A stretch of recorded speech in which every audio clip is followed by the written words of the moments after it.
When Michael meets Dalia, he thinks it's meant to be. We just seemed like we connected perfect. There's just one problem. She wants him dead. Oh, are you sure you want to kill this dude? I'm positive, like 5,000% sure. Who would ever see that coming? I didn't even get kill him softly, make him go away painlessly. She is determined. But there's a twist in the plot. This is Sergeant Frank Ramsey. It's very urgent when you come home. It involves your husband. There's been an incident. He had it so bad that Love was blind, deaf, and dumb. My name is Steve Sharippa. I grew up in a pretty rough neighborhood in Brooklyn, New York. I've seen good people turn bad and bad people turn worse. Some took contracts to carry out a hit. Some were victims of a hit.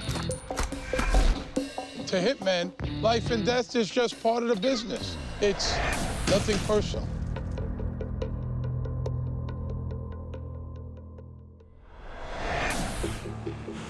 It's a beautiful August morning in South Florida.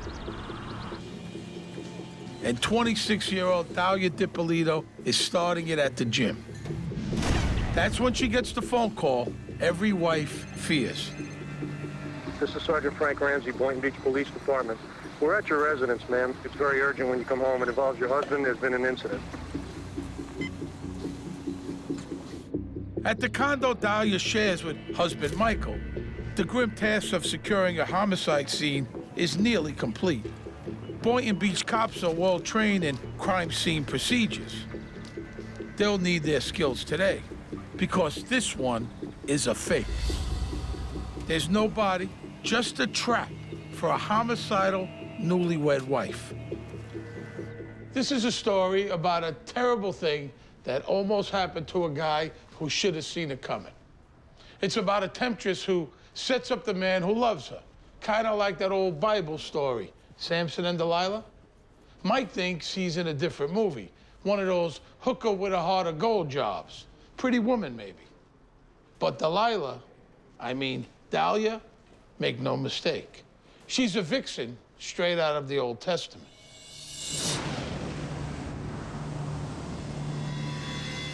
October 2008, the year before that fateful August. Michael Dippolito isn't looking for trouble, but he does want to get naughty. Mike's wife, Maria, is out of town. He has needs and a telephone. Bad combo. He called an escort to his office in Boca, and the woman that showed up was Dalia. Samson, meet Delilah. How did Mike feel that ill-starred day? I'd like to tell you I met Dalia at church, but I'd be lying to you. Me and Dalia, we got along really well right from the beginning.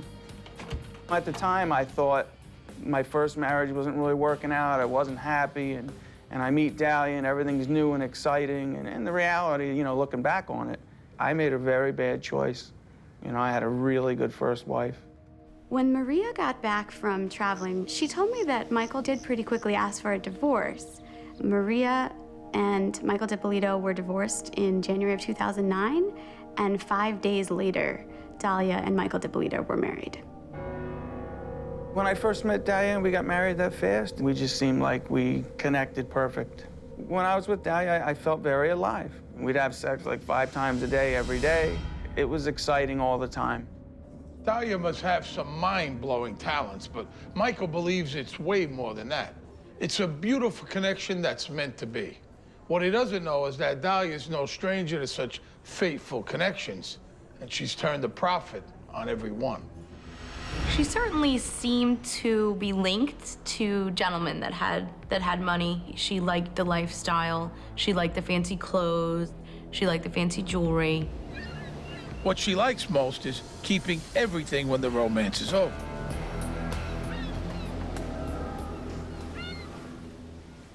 For a girl who likes costly trinkets, Dalia came to the right place. Boynton Beach is right next door to Palm Beach. When old money flies south for the winter, it often lands right here. The price of admission to those gated mansions is usually a trust fund. What Dalia's got is a hot body. That works too. if, like her, you're willing to rent it out to paying customers. She'd get her hair done every week, fake eyelashes, fake nails, the fake boobs. You know, there's a lot of maintenance involved. She spent time fixing herself up to look good.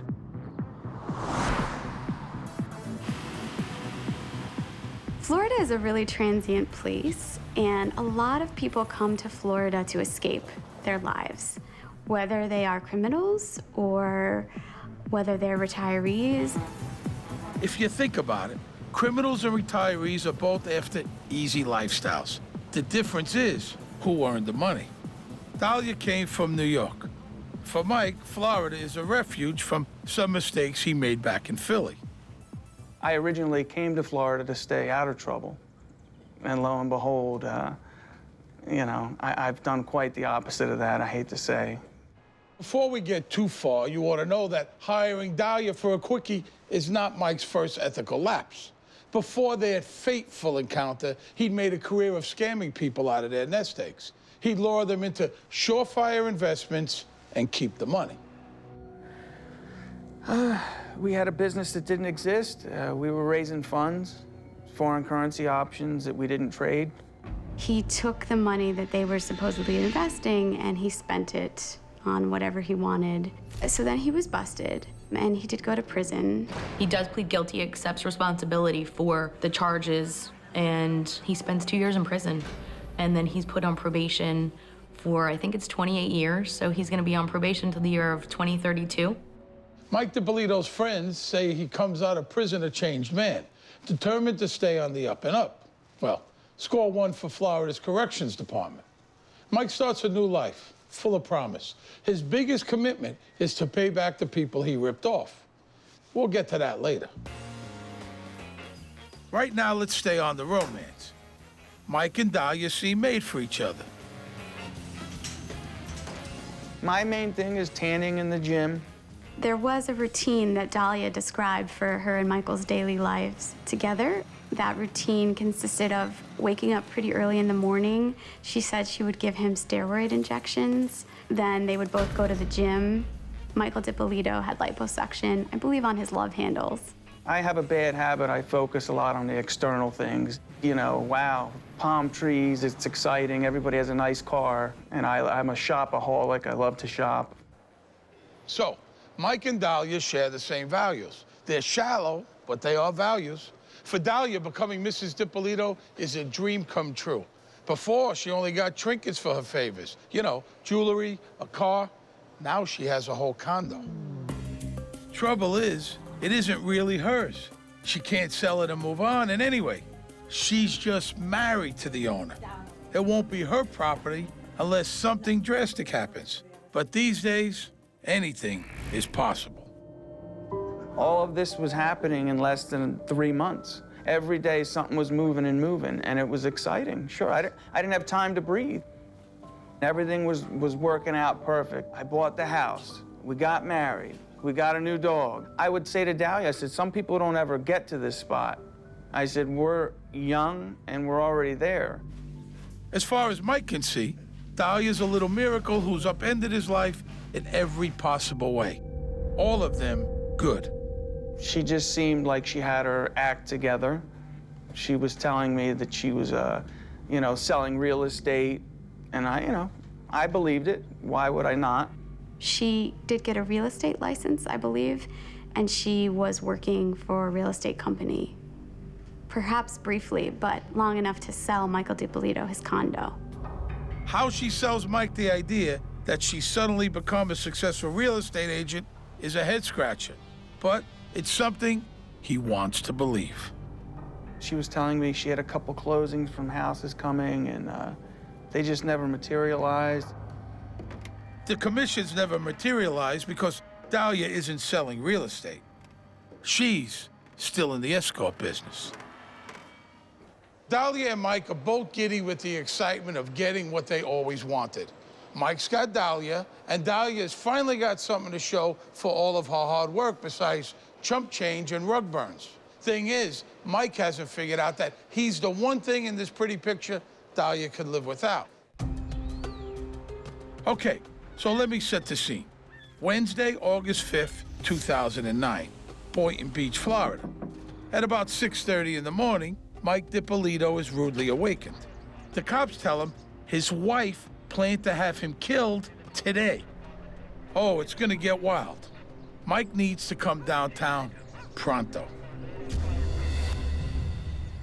So how did we get here? From guy meets girl to newlywed wife tries to have husband whacked. Oh, it's easy to say Mike should have seen it coming, but who would? To any normal person, it's just too damn weird.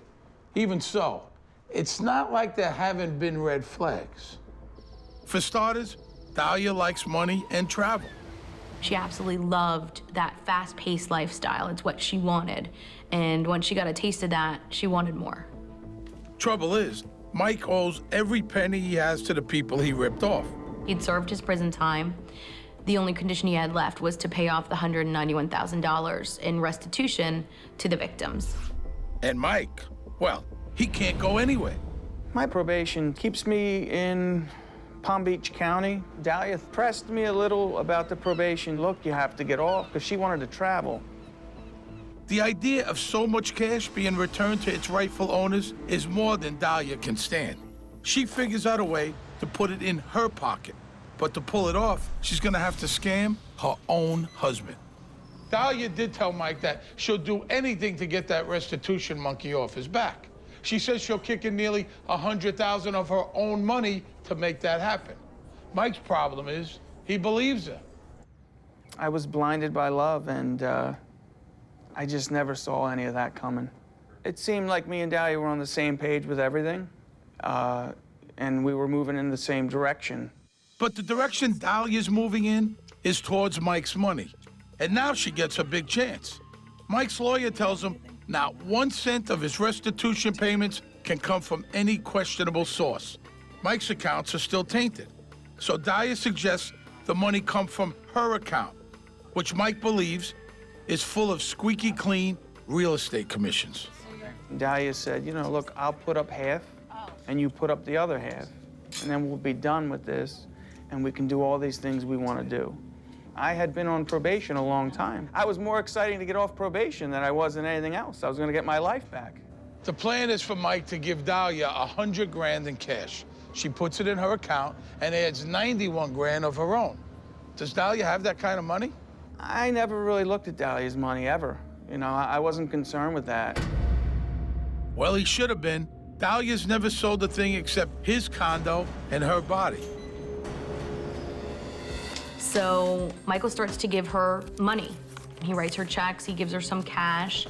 Over a period of about 2 or 3 weeks, he gives her the $100,000, thinking, this is my wife. She loves me, she wants to help me, we're in this together. I gave Dalia my half, you know, and her half just never seemed to show up. You know, and once that happened, I guess you could say the games began. She takes his money and she just spends it how she wants. We go shopping sometimes, and once in a while, you know, she'd say, hey, let me pay for that. You know, the funny thing is, I was paying for it. It was my money, you know, but I would never know that, right? Dalia's scheme bears an uncanny resemblance to a well-known street scam. But she's got a big problem. She's married to the victim. What's worse, she doesn't even like him. What's the cure for the 7-week itch? What if Michael was back behind bars? My impression was that she thought he'd be a perfect source of wealth, Michael Dippolito, as long as he wasn't there. And she could just enjoy the house and the cars and everything with him being in jail. The cops get a series of anonymous tips saying Mike is a big-time coke dealer. Check his car. You'll see. They're looking, they find a cigarette pack with cocaine in it. I said, why would I put that under my tire? You know, if that was mine, I would assume it'd be in my pocket. Cop pulled me aside and they're talking. He says, look, I'm gonna let you go. And I'm like, I had no idea why this guy let me go. All he had to do was arrest me and I was in a lot of trouble. Even if he arrested me and let me go, I was in trouble. Here's the bit that gets me.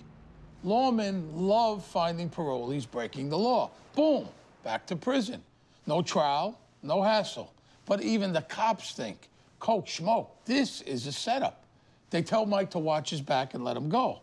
You don't have to be Sherlock Holmes to make some elementary deductions here. Let's start with who's got the keys to my car? I was at the courthouse, and I ran into the arresting officer, and they said to me, hey, you know, I just wanted to let you know the reason we let you go that day, because we knew it was your wife. And I looked at him, I said, how'd you know it was my wife? He says, she was more irritated that she had to stand there and wait than she was upset for you. Then there were several calls to his probation officer, several anonymous calls made that he's dealing drugs out of his house, that he's selling steroids, that he's selling ecstasy, and the probation officer would show up unannounced and do searches of Mike Dippolito's house. During that period of time, what she's doing is she's trying to have him arrested. She's trying to set him up. She's trying to get his probation officer to violate his probation so he'll go back to prison. How do we know all these details? Dalia's a text addict. Check out this little gem. She definitely was enlisting her former boyfriends to try and help her get rid of Michael. Dalia's many boyfriends seem only too glad to help. And why not? I mean, she's hot, and she makes it clear she's bored with Mike and very much available. She maintains contact with a lot of her ex-lovers and uses them for whatever she needs. Her bestest texter, with benefits, is a rich guy in California named Stanley. She uses him, actually, to assist her in trying to get Mike Dippolito arrested, trying to have him put in jail, planning drugs on him, conspiring to take the house from him, and ultimately she tells Mike Stanley that she wants to be with him, capitalizing on the fact that he's a wealthy man. Stanley is not only rich, he's a buttyless Lothario who could make any girl squirm with textual desire. Dalia, I have always wanted you. You are my unicorn. What the hell does that even mean?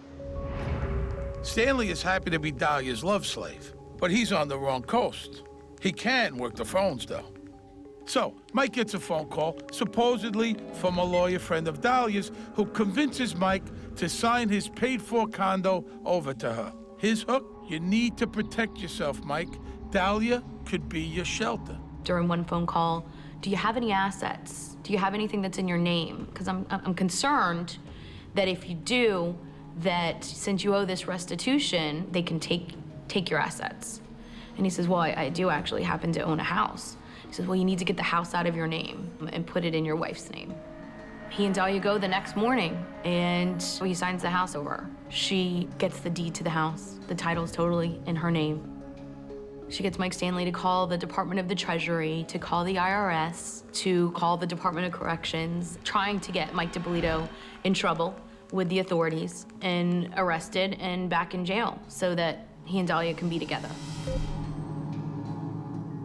While all this is going on, it seems from Dalia's texts that she's still in the escort business. Love is blind, clueless, call it what you want. Mike doesn't even notice. Michael Dippolito said that his friends and family suspected his wife of causing some of this trouble for him, but he didn't listen to them. Dalia, from what I found out, was texting numerous old boyfriends. So she must have literally been walking out of the room and turning the corner and texting away. I never saw it. You could fault Dalia for a thing or two, like being greedy, manipulative, and evil, but you can't call her vague. Despite making her wishes clear, Dalia's efforts to get her husband back behind bars are going nowhere. And that puts her in a sticky situation. She's burnt through Mike's restitution money. Now, in my experience, people tend to get bent out of shape when large sums of money go missing. I promised this money to probation. Well, they wanted it. And now I don't have an excuse for where it went.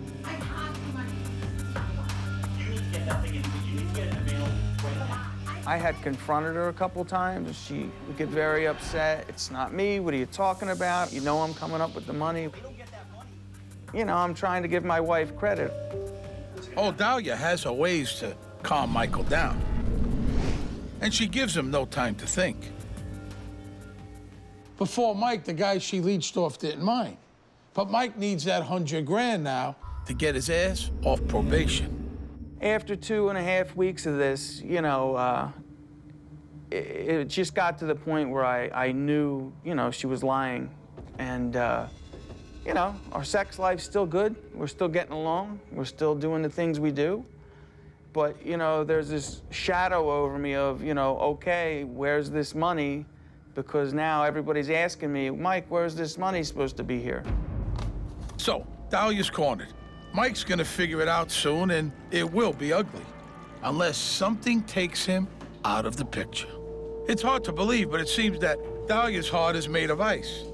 Murder for her is an easy way out of an awkward situation. Oh, and speaking of ice, She brought him tea that was laced with antifreeze.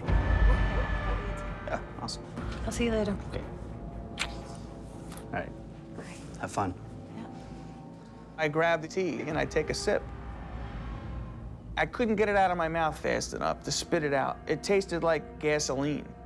In my mind, I'm just thinking, oh, they didn't stir my tea. I didn't think anything of it.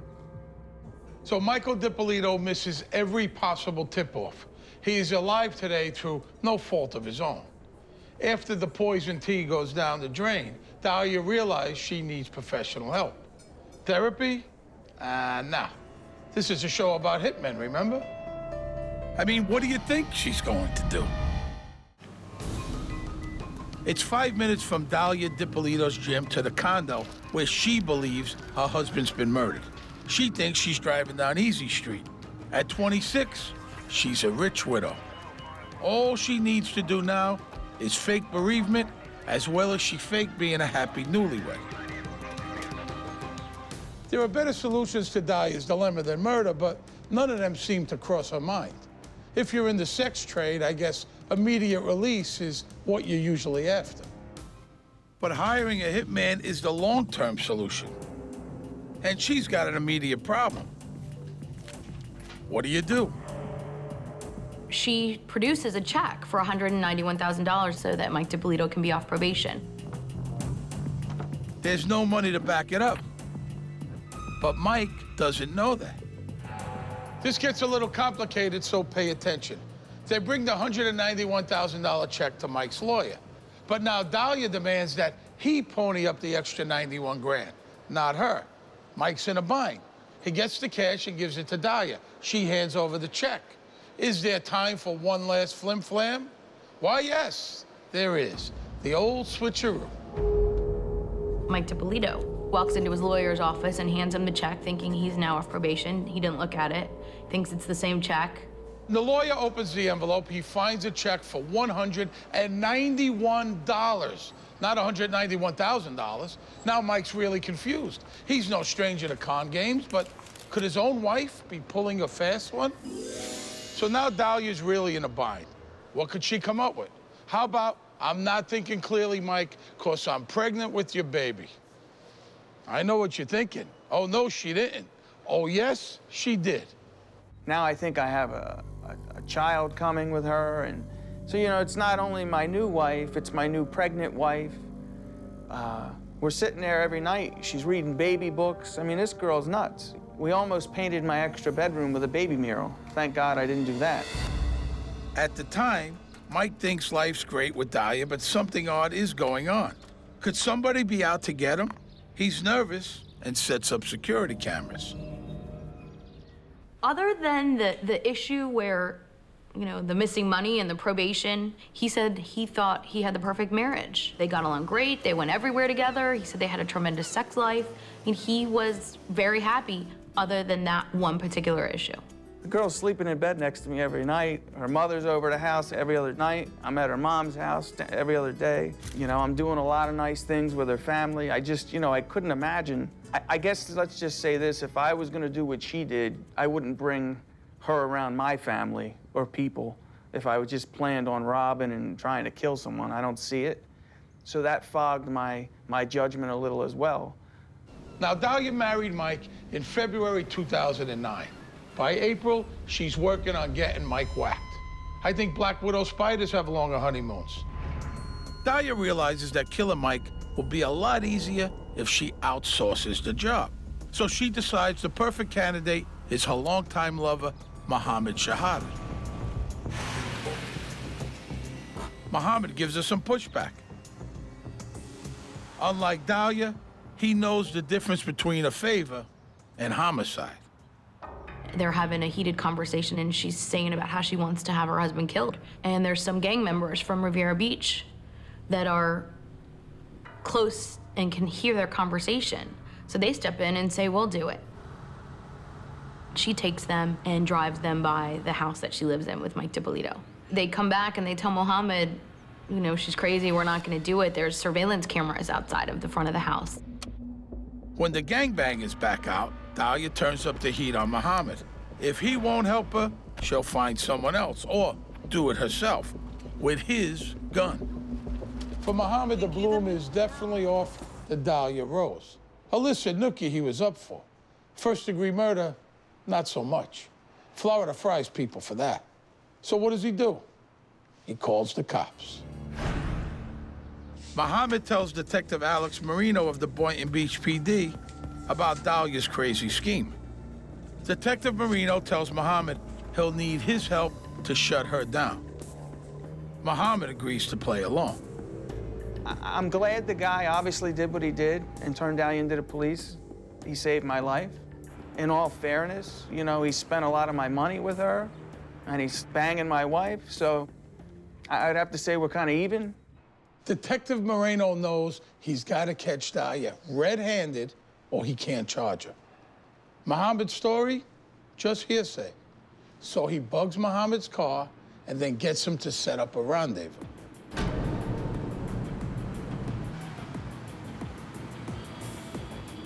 Dalia Dippolito showed up at the gas station driving her car. The informant was at the gas station already waiting for her. She exits her vehicle, goes into the informant's car that was set up with the video and audio, and they immediately began the conversation, and without any hesitation, she begins talking about how she wanted her husband killed. Mohammed is an actor, and he sticks to the script. I won't do it myself, Dalia, but I do know a guy. Dalia hands over pictures of Mike in their condo. The police get it all on tape.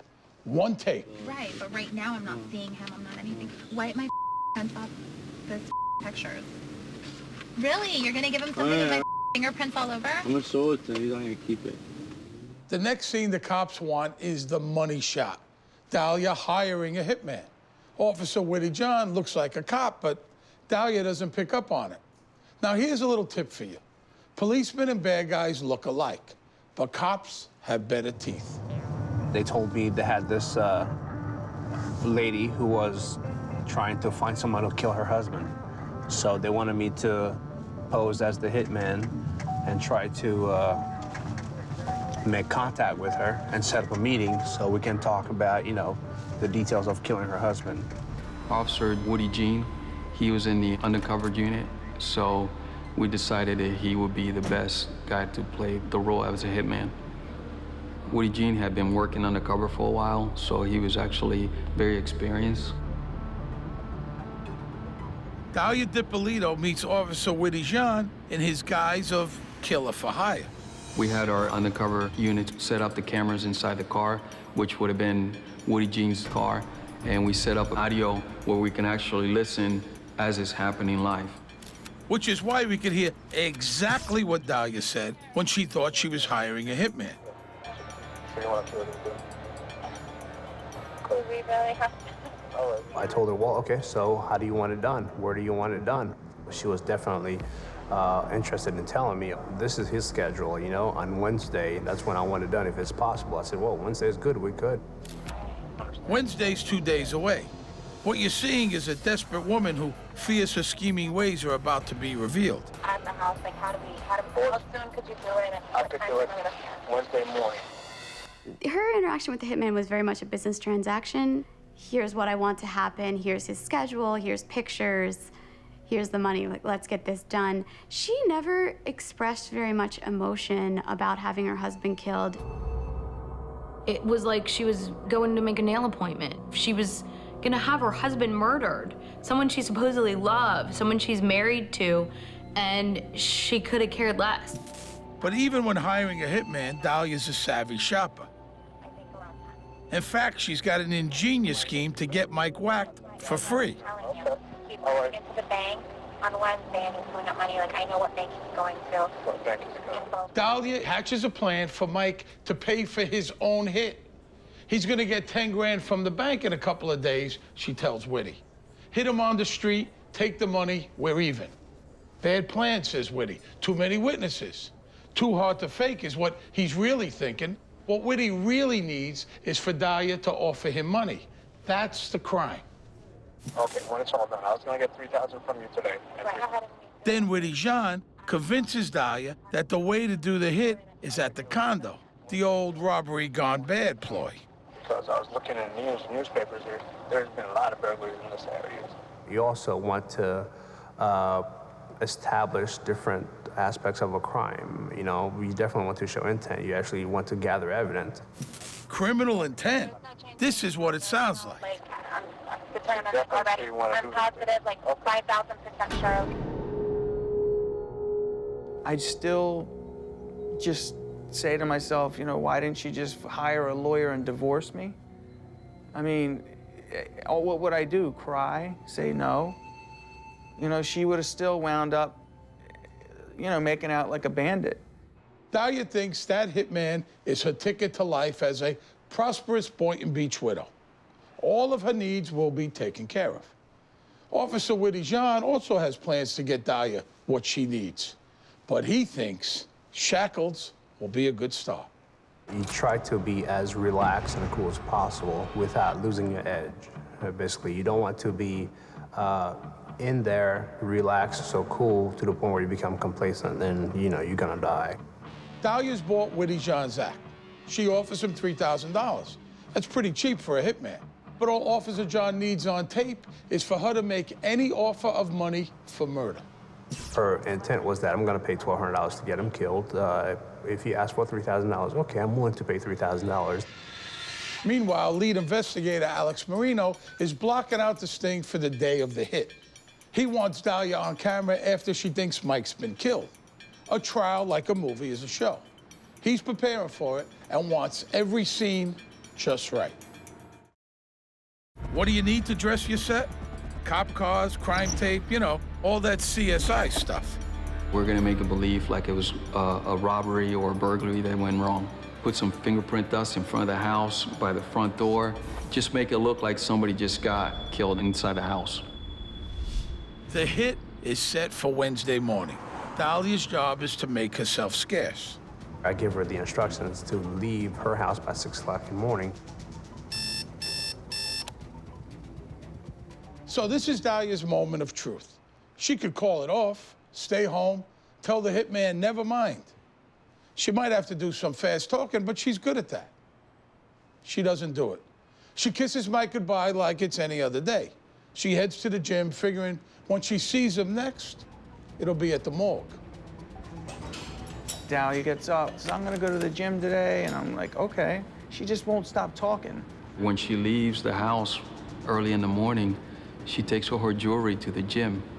I mean, who does that? She took, you know, some of her prized possession with her because she knew that I was gonna be stealing things from the house. She didn't want one of the things stolen to be hers. Wednesday morning, everybody shows up early in the morning, and people get assigned to different locations where they're gonna be conducting surveillance. We set detectives at the house, giving us information when she leaves and when she goes to the gym.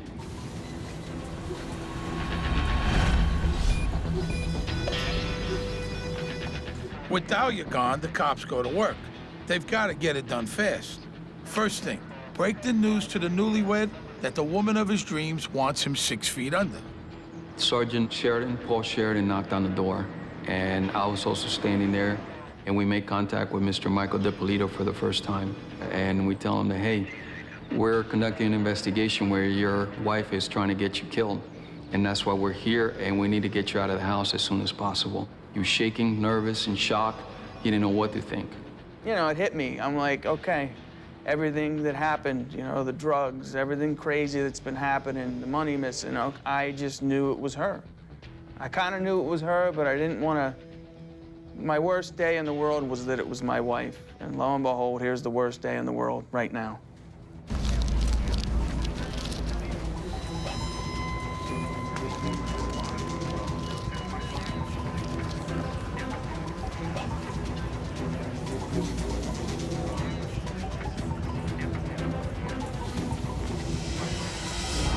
When Mike's safely downtown, Sergeant Ramsey calls the wannabe widow. This is Sergeant Frank Ramsey, Boynton Beach Police Department. We're at your residence, ma'am. It's very urgent when you come home. It involves your husband. There's been an incident. Upon her arrival, she sees all this police action going on and the yellow tape and everything else. So she pretty much has an idea thinking that her husband had been killed. What you're about to see is the first and only take of Dalia's career-making performance. Listen, we had a report of a disturbance at your house, and there were shots fired. Is your husband Michael? Okay, I'm sorry to tell you, man. He's been killed. He's been killed, Mary. Listen, try to calm down. Right now, we need to get you. We need to get you to the police station. I can't let you in now. We have to do our job.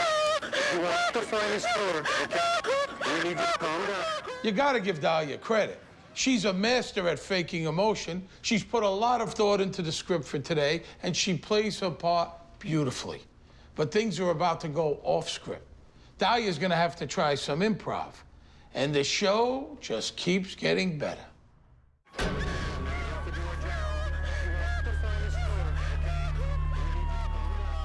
Dalia Dippolito has just been told that her husband Michael has been murdered. Everybody in this scene is acting. She's not sad nor surprised. And the cops, oh, they faked the whole scene. What Dalia doesn't know is that her husband Michael is alive and cooling his heels down at the Boynton Beach PD. The police told me, we're gonna sit in this room, you're gonna be able to watch us confront her. So we sat down there and we waited for him to bring Dalia in. Now, I know a thing or two about acting, and so do cops, especially when it comes to things like, I'm shocked by this terrible thing that I had nothing to do with. I've informed people in reference to their loved ones dying, and I've always had a different reaction than what Dalia Dippolito did. She immediately, before he can even finish the sentence, she starts crying. Oh, and that isn't her only miscue. Right after she gets told about it, she asked about the dogs, which just didn't make any sense. I mean, through my experience, I've never had that. She wanted to see the body. She wanted to make sure that he was dead. And then she jumps into, how are the dogs? Well, just we need to get your husband's killer, ma'am. For those of you worrying, the dog is fine. What's not fine is Dalia's script. She doesn't know it, but it's off the rails. It's actually a cop show now. And they need one more scene. Dalia lies through her teeth. They could have set up a better camera angle, but it did get the shot. We did the initial interview with her and made her believe she was actually helping us in the investigation. Listen, is there anybody that you know that you think would want to kill your husband? My husband's on probation. Dalia points the finger at some of the people from Mike's shady past. When Sergeant Paul Sheridan's heard enough, he pulls the plug. The game's over with, okay? There's no more games with you and I. Now we're gonna get down to serious business. I wanna know if you know this guy. Come here, bring this guy in here. Now is when Dalia's mouth gets a little dry, which is always bad news in her line of work. One of the detectives put handcuffs on me. I handcuffed me behind my back. The guy's was, we've caught the guy who did it. He's a prisoner. You know who this guy is? No. You've never seen him before? I've never seen him before, ever. And then she looked up at me. She said, nope, I've never seen him before. No emotion. She just looked at me. She's like, nope, I don't know him. So another lie, you know, which we had her on video meeting the actual undercover agent days before. Get him out of here. With that scene, the cops have their movie in the can. All that's left is what we call the denouement, the wrap-up. It's up to Sergeant Sheridan to give Dalia the bad news. You're going to jail today for solicitation of murder. You're under arrest. That's an undercover police officer. We filmed everything that you did, recorded everything that you did. You're going to jail for solicitation of first-degree murder of your husband. I didn't do anything. Did you hear what I just told you? I heard. I couldn't believe it was happening, but yet I completely believed it was happening. Tell me you didn't do anything? I didn't do anything. I want you to quit your acting and get this over with. You know what? Still refusing to admit the truth, our dangerous Dalia is about to find out this is a completely different production than the $3 drama she thought she paid for. You sound like a fool right now denying this, because, like my partner just said, everything's on tape. She was just like telling us, you guys have been so nice to me, you know, I don't understand, you know, I would never do something like that. I don't want to give you guys a hard time. Like, you guys have been really nice to me, and I know you didn't have to take special considerations and things like that. I appreciate it. She was very good at manipulating men. Even during our interview, when I talked to her, she even tried to, you know, manipulate us. What I decided was to let her listen to a portion of the actual meeting of her and the undercover agent to let her know this is really serious. Determined already. I'm positive, like 5,000% sure. Like, I'm sitting there saying to myself, I'm like, wow, like I didn't even get kill him softly, make him go away painlessly. Like I got like, you know, make sure you kill. It was like kill him, yeah, with a gun, and she's like, yeah, okay. I thought I was always very nice to her, you know. That's what really surprised me. I also showed her some photos of when she met the undercover agent, and we have all this evidence. Be honest and tell the truth. Dalia doesn't fess up. We'll go ahead and arrest her for close stage first degree murder. no, please. Can you stand up? Stand up, please. Right after that, then we decided to tell her the truth, how her husband wasn't dead. And at one point, we actually bring her husband in front of the interview room and let her see that he was alive. Oh my God. He's alive. Come here, please. Come here. Mike, come here. Come here, please. Come here. Can't fix it. Why not? I didn't do anything to you. When I saw Dalia do the fake crying and the tears and oh my God, you know, I had been watching her lie to me for 3-4 months. If I caught her with her hand in a cookie jar, she would swear to me my hand was not in the cookie jar and not give up. Dalia called me from jail. Everybody wants to know why I took the call. I had to take the call. I just wanted to hear what she was going to say. I can't help you. Don't you understand what just happened? What they're saying is not true. How is that possible? Like, I'm sitting here. It's not true. It's not possible. You wouldn't even give me 2 minutes to talk to you, but it's not possible. What they're saying is not true. How can you believe that? I heard your voice. How can you believe it? So she's, you know, I didn't do this. How come you're not hiring me a lawyer? And I just couldn't believe that she kept coming and coming. I'm like, look, I said, you're caught. I didn't even get involved and you tried to kill me. I'm more like, you stole my money, you stole my house. I'm like, she's like, help me. And I said, I'll help you. I said, sign my house back over to me and I'll help you. You know what I'll do? You know what I'll do for you? Seriously? What? You sign my house back over to me, I'll help you, Mom. Give me my house back. That's it. That's it, what? I'll help you. So I don't have to go through the legal bull I have to go through already. What does that mean? It means sign my property back to me that you stole, basically. That's what you're thinking, and I didn't steal anything. All right, so listen. I'll have the papers sent over to you somehow. You'll sign them over to me, and then I will help your mother. Okay? I'm not signing anything. And I knew what she'd say. Of course, she says, oh, I'm not doing that. And I just chuckled. I said, I knew you were going to say that. This is someone who basically thinks that nothing's gonna ever happen to her. She's not really gonna be arrested. She's not gonna be convicted of this. She'll get out of this, like she always does. I didn't do anything, and I didn't plot anything. One interesting piece of evidence that we found during the course of the investigation, we did a forensic exam of her computer.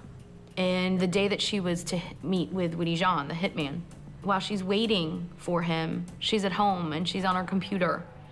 And she does a search, a Google search.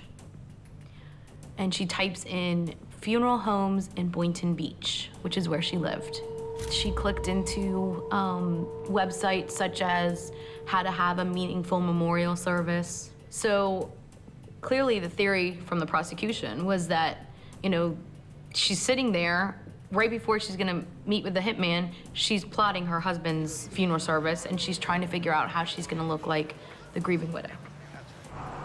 So you remember how in that old Bible story, Delilah robbed Samson of his power by setting him up for a haircut? Maybe it's the handcuffs that sapped Dalia's power. When Michael Dippolito faces the woman who tried to end his life, it's hard to see what the attraction was. When I saw Dalia in court, I felt bad for her.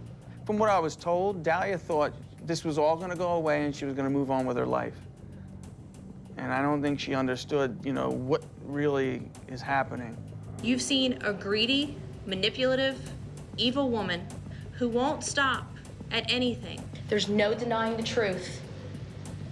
She did it, and you know it. Before he sentences Dalia, the judge tells her what he thinks of what she did. It was pure evil. You were taking advantage of a guy that was gullible, that was in love with you. Dalia Dippolito gets 20 years. On this day, Michael gets the last word. I wish we were never here, and as far as the sentence, I'm 5,000% happy with it. That's all for now. If I were talking to Dalia now, I guess I'd say to her, you know, was it worth it? You know, this is a person I would lay in bed and tell her all the things I did wrong to go to prison and be on probation, and how I definitely would never do it again. And, you know, obviously she didn't hear a word I said. Michael didn't see the entire big picture. He didn't see really what was going on because he was so blinded by love. He had it so bad that love was blind, deaf, and dumb. You know, the funny part of all this, if you really look at it, she's actually she had me 5 ways to Sunday 10 different times, but she just didn't do it. You know, she couldn't poison me right, she couldn't plant drugs on me right, she couldn't, you know, she had me 5 different ways and just kept fumbling the ball. So what's the lesson here? Well, here's one thing to ponder. Mike Dippolito had a wife who loved him. He dumped her for a greedy, conniving, homicidal floozy. No matter how small your brain is, it's still bigger than, you know, other body parts. Not using the brain God gave you can be a fatal mistake.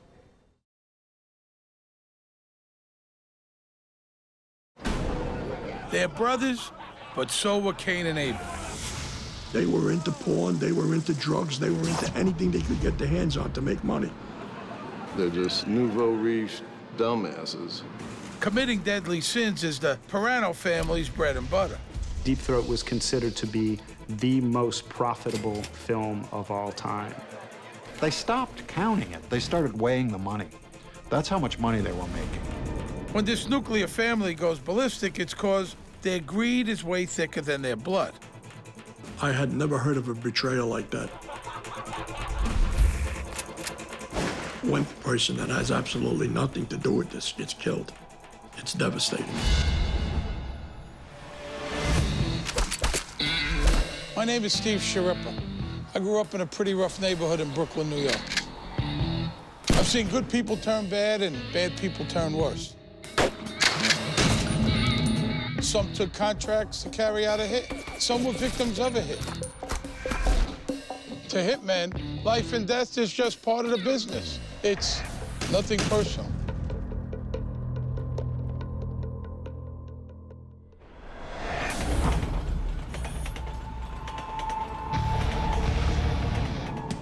January 4th, 1982. Brooklyn, New York. Joseph Pirano and his son, Joe Jr., are going to a meeting with their Colombo crime family bosses. What they don't know is they're heading into an ambush. What makes it even worse is the plan to kill them has been hatched by Joe Sr.'s business partner, his big brother, Tony. I had never heard of a betrayal like that, where a brother would actually come in and ask that his brother and his nephew be killed. To me, it was unbelievable. So how did the relationship between two brothers turn into carnage? Every family has its disputes.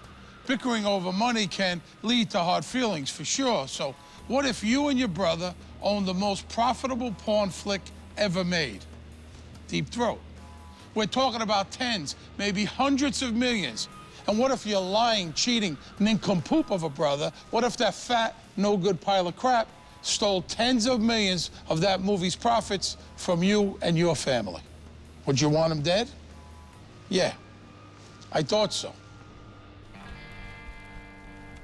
I think the family kind of fractured, as families do when they start making tons and tons and tons of money.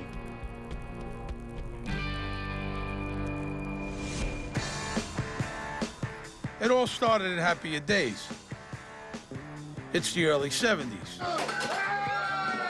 Joe Pirano is a gangster from a gangster family, and life is good. Joe isn't especially smart or ambitious, but his big brother Tony lets him tag along. Each of them was a member of the Colombo crime family, and they were involved in the typical gangster activities: loan sharking, gambling, extortion. They were thugs and hoodlums, you know, street people. They didn't have any finesse. They were into anything they could get their hands on to make money. Salvatore Big Sal Misciata is on the same mafia crew as Joe and Tony Pirano. He doesn't much like either one. They were bullies, very loud, very boisterous type people. In the Colombo family, nobody liked them at all. They aren't exactly peas from a pod. Melons would be more like it. Elder brother Tony is the brains. He was in a 400-pound area, so that they nicknamed him Fat Tony Pirano. Big as Fat Tony might be, if he's the brains, then Joe's the stomach. They call him the whale. But not all of his blubber is on his waistline. Plenty of it is between his ears. No one had a nice thing to say about Joe the Whale, other than he was fat and he couldn't fit in the doorway. The brothers have a nice little racket making dirty movies that play to perverts and peep shows. The home video revolution is years away, and Hollywood movies are prudish. So porn fans have to take whatever garbage they can get. And make no mistake, what the Piranos make is crap. There was basically loops, which are short films. They'd be really grainy, and they weren't shot really well. You really couldn't see a lot of what was going on in the films. They weren't that good. Still, low budgets and a black market product make the brothers a steady profit. And they control the whole shebang, especially in their hometown. Times Square was really a cesspool. It was all pornographic theaters, peep shows, prostitutes. Today, you couldn't buy a loose cigarette in Times Square. Then you could buy almost anything your heart desired. The theaters paid at least 50% of their income to the mob, or to the mob through the Piranos. You would think to the mob, money is money. But even gangsters have standards, and to them, the Piranos are just as skanky as their wares. Pornography was thought to be the lowest rung of organized crime. When I was inducted into the family, the Colombo family, I was explicitly told that there was nothing to be done in the pornography business. We were not to be involved in it. It was one of the rules and regulations that needed to be followed. Remember, these guys are very heavily Catholic, and they have wives, and the wives are always saying, "Why are you making those dirty movies?" You know. Those things would be disgusting. They would be dishonorable to be involved in anything like that. The mafia that I joined would have had nothing to do with that kind of industry. The fact that their crew looks down on porn makes it easy for Tony and Joe to keep it all in the family. They both have sons, and in both cases, the apple does not fall far from the tree. Tony's son Butchie is like his father. He's smart and has a good head for business. Butchie had a reputation as being a charming, roguish kind of a character. He was one of these guys that really knew how to hang out in New York and, have fun. He was a fun guy, and everyone liked him. Butchie dreams of turning his family's porn racket into a Hollywood hit factory, with him at the helm. He wanted to be an auteur, he really wanted to be this filmmaker and make big Hollywood features, not just, pornography. Joe the Whale's son, Joe Jr., is nothing like his cousin Butchie. Junior's a bonehead who coasts on his connections, just like his old man. It would be difficult for you to have a real conversation with them. They didn't know anything about the movie industry or anything like that. The fortunes of the Pirano brothers change one day when into their office strolls a guy with an idea that will revolutionize the smut industry. Gerard Damiano is a New York hairdresser who wants to be a movie director. And his earth-shaking idea is to make a dirty feature film, a story, people talking, pretending to be other people, the whole bit. Back in those days, that was really unheard of. X-rated films were shot in a hotel room with a couple of hookers. That was a film. Damiano even has a star in mind. He's written a porno comedy for a woman who has a very special talent. Her name is Linda Lovelace. It's no accident he calls his movie Deep Throat. He was inspired by Linda Lovelace, there's no question. I think really what struck my father about Linda was her innocence, that it was almost a contradiction. Here was someone with this, amazing sexual technique, but that had the appeal of the girl next door. At first, the girl next door appeal is lost on the Piranos. He had a big, big fight with the Piranos because they didn't think Linda was attractive. And Gerard Damiano would scream back, "But Deep Throat's gonna become a household word." They didn't quite get it. They didn't understand what he was trying to do. For example, they didn't like the title. They wanted to call it The Sword Swallower. And he had to convince them, no, trust me, Deep Throat. They're also nervous that Deep Throat's budget is about $22,000. That's 15 times the cost of a porn loop. So $22,000 to make this movie with this not very attractive girl. They really didn't know what they were doing. The Piranos are not impressed with Linda, and Damiano insists they at least bring her in for an audition.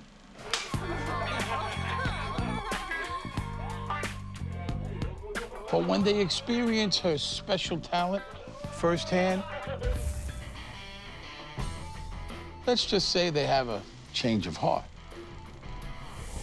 Linda Lovelace's special talent, and this is hard to say on a PG-rated show, but she could perform fellatio.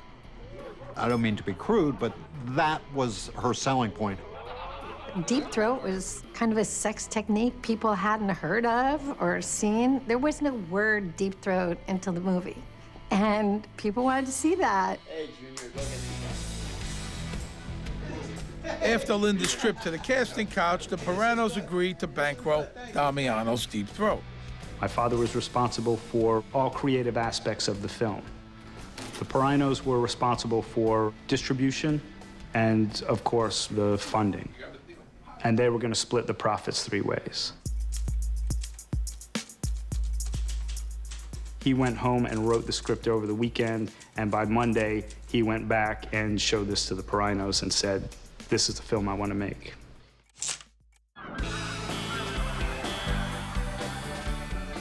Miami, winter 1972.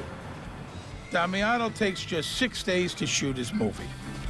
My father, he did everything in that movie except get laid.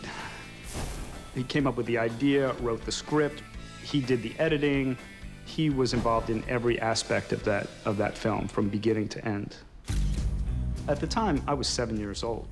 We were on the set, and the atmosphere was very exciting. You know, my father never allowed us to be anywhere near what they called the nitty-gritty. When they were filming the sex scenes, we were ushered, you know, off the set. But, you know, we were very aware that our father was a filmmaker, and we were proud of that, you know, and we were raised to believe that there wasn't anything wrong with sexuality. The big question is, will it make money? Oh boy, will it. Deep Throat goes on to become the most profitable porn film ever made. Tony and Joe Pirano and their sons Butchie and Joe Jr. are poised to become mega millionaires. Their family fortune is built on a foundation of lies, exploitation, and threats of violence. What could possibly go wrong?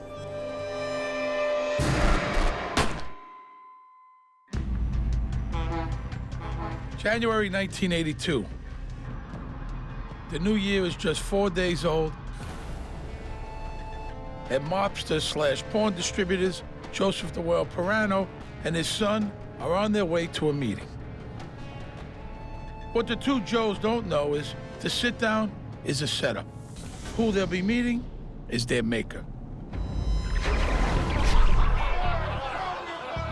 10 years earlier, it seemed like the fun would never end for the Pirano brothers.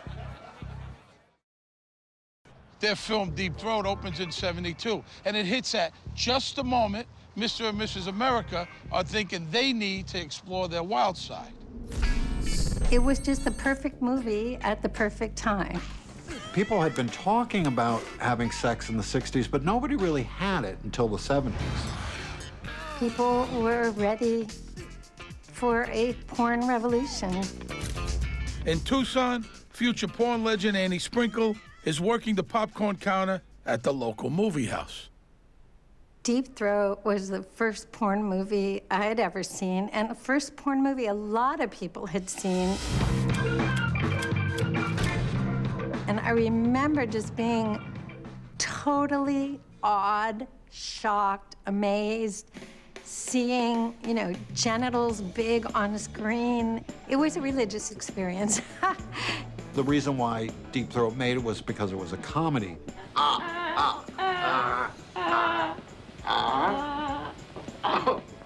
Well, there it is, you little bugger. There it is. It was a lot of fun. So people came from all walks of life. Linda Lovelace was on the cover of Esquire. Johnny Carson started making jokes. Once Johnny Carson includes it in his monologue, you know, you're set. Deep Throat was happening. It was the film to see, and everyone was going to see it. And I remember working in that ticket booth and just the cash coming through. It was unbelievable. I couldn't sell tickets fast enough. The success of Deep Throat means the Pirano brothers go from bottom-feeding pariahs to filthy rich, big-time earners for the Colombo crime family. The Piranos revolutionized the porn business and brought the mob into it in a big way. The mob is like a chameleon. They're always changing. They always want to supply whatever it is to the people, whatever they want. And as society changed, they changed right along with it. Publicly, the mafia has always been against pornography, but they're in the life to make money. When porn became big, the mob was standing right there, ready to give them whatever they wanted. It was just making so much money. And the rest of the mafia realizes that it's a product like drugs were to the mafia in the 50s, that they could make hundreds of millions of dollars. It's like heroin. So basically, everyone started making porn films. You know, anybody that believed in the old folklore and all the old stuff about honor and integrity, that was all gone by the wayside. It's like a whirlwind, like the tornado was taking over. The mob was absolutely out of the honor business, and it was strictly a money-making enterprise now. Butchie produced the film, but it's Tony and Joe's distribution network that makes Deep Throat such a winner. Their approach is classic mafia, simple and blunt. They didn't just send the film out and go by box office receipts. They had their own people there to make sure they got every dollar A guy would fly the prints in, give it to the theater owners and say, we want 50% of this at the end of the week. They want to make sure their numbers were accurate. So I think people got a few bucks an hour to sit there at the door counting how many people went in. So they had a very tight control on the distribution. This method is so effective, the Pirano's office is soon swamped with cash. They stopped counting it. They started weighing the money. That's how much money they were making. There was money from the floor to the ceiling, and they didn't want to leave because they were afraid the place would get broken into. If there is a break-in, it'll probably be their friends with crowbars. I mean, there's no loyalty in this crowd, not when it comes to piles of cash. Director Jerry Damiano finds that out pretty quickly.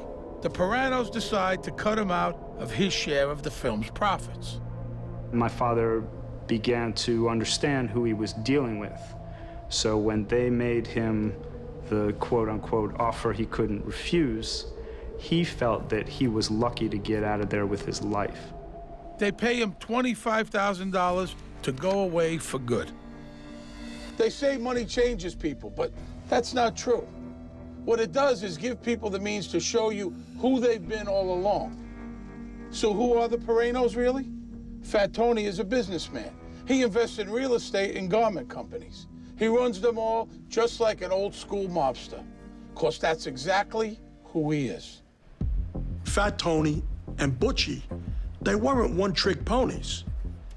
They used the money that they got from Deep Throat to branch out.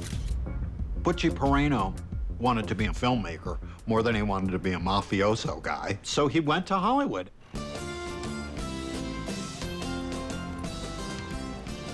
And he set up this film distribution company called Bryanston Films. Butchie's good at it, too.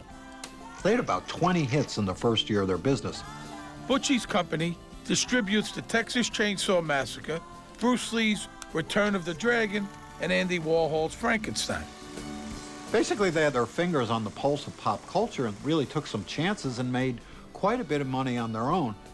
It was really his niche. He would have gone on to make movies forever. You know, he was just the type of guy that was his thing. He loved it.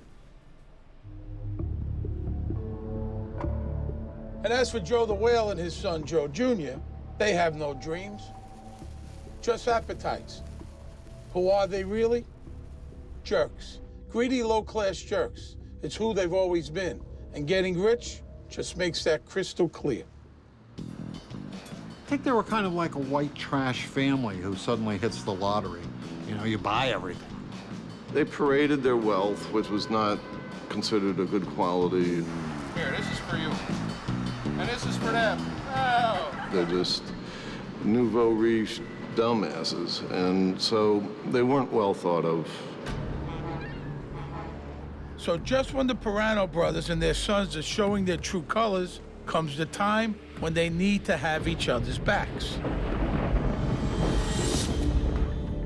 Deep Throat might be a national sensation, but lots of people think graphic on-screen sex is obscene. We're here to execute a search warrant on the premises for an obscene movie. And playing it on Main Street, USA, causes a few run-ins with the law. The Piranos and the entire porn industry began to feel the wrath of prosecutors, you know, in the Bible Belt, who went after them using obscenity laws. In 1976, things heat up when a Tennessee prosecutor gets the bright idea of charging everybody who made Deep Throat with conspiracy to violate obscenity laws, Tony and Joe Pirano included. It's a big First Amendment case, and the trial becomes a media circus. It was supposed to be an obscenity trial, but in reality, it was kind of a racketeering trial where they tried to show the mob's involvement in the porn industry.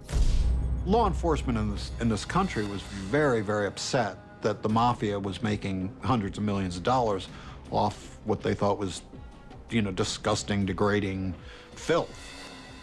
The trial showed that the Piranos were the prime movers in the porn business, that they had produced and distributed Deep Throat made millions of dollars on it and were knee-deep in cash. And when the link between the mob and porn profits is made clear, it's an all-out scandal. Mayor Lindsay in New York City came and banned it. They pulled it out of the World Theater in Times Square, and it caused an uproar. When you face hard times together, you really get to know what somebody's made of. Shared adversity is the glue that bonds soldiers and fraternity brothers into lifelong friends. That didn't happen with the real brothers Pirano. Tony goes on the lam, leaving Brother Joe to face the music in Memphis. The blues, of course. The brothers are no longer on the same page because Anthony Pirano Sr. had taken off while the Deep Throat trial was going on, and Joe the Whale took over a lot of the distribution.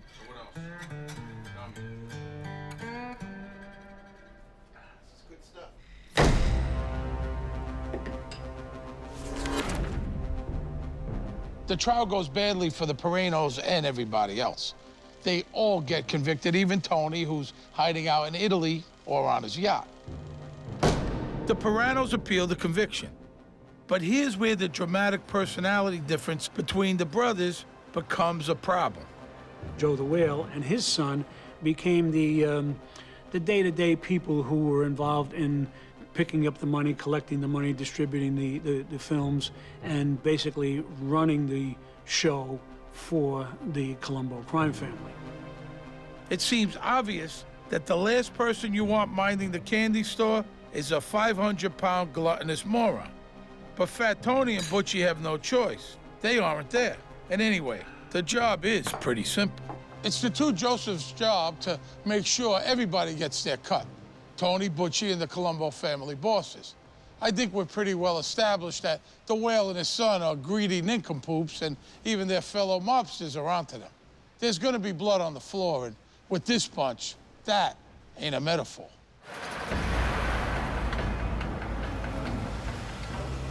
Joe Pirano and his son, Joe Jr., think their bosses are coming to meet them to hear how much money they all made on Deep Throat last year. In fact, the only ones joining them will be a pair of shotgun-toting hitmen. How is it that two of the Colombo family's best earners are being set up for a violent end?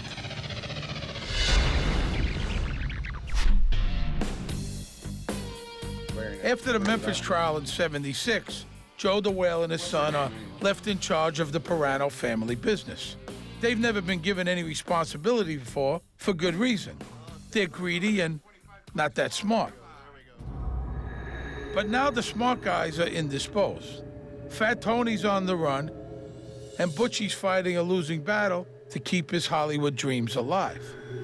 Unfortunately, it's exposed that Bryanston Films are the mafia, and basically they close up shop. So Butchie's dream of having this big Hollywood film studio gets shut down. So Tony and Butchie are counting more than ever on their share of Deep Throat's profits. But those envelopes don't seem as thick as they ought to be. Especially considering that the Memphis trial did nothing but pump up Deep Throat's box office receipts. The controversial movie Deep Throat has returned to Fort Worth once again. Most of the convictions are overturned on appeal.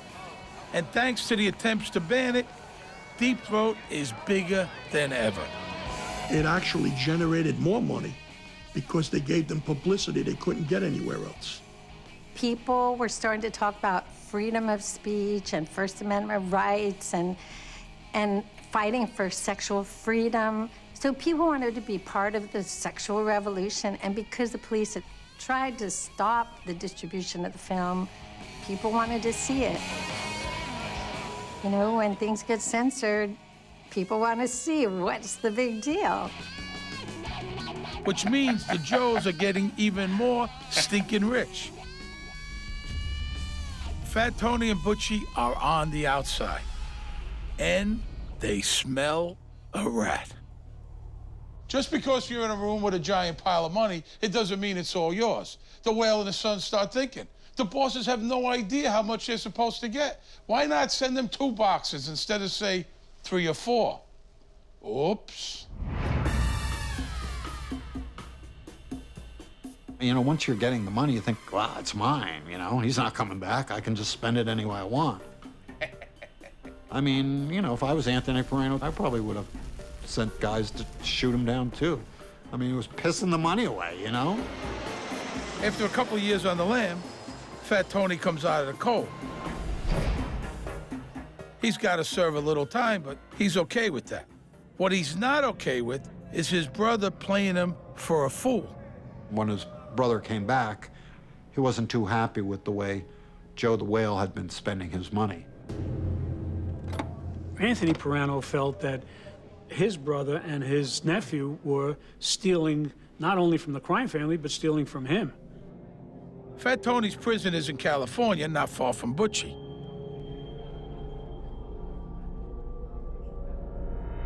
It should be no surprise that the topic of what to do about our thieving relatives comes up now and again.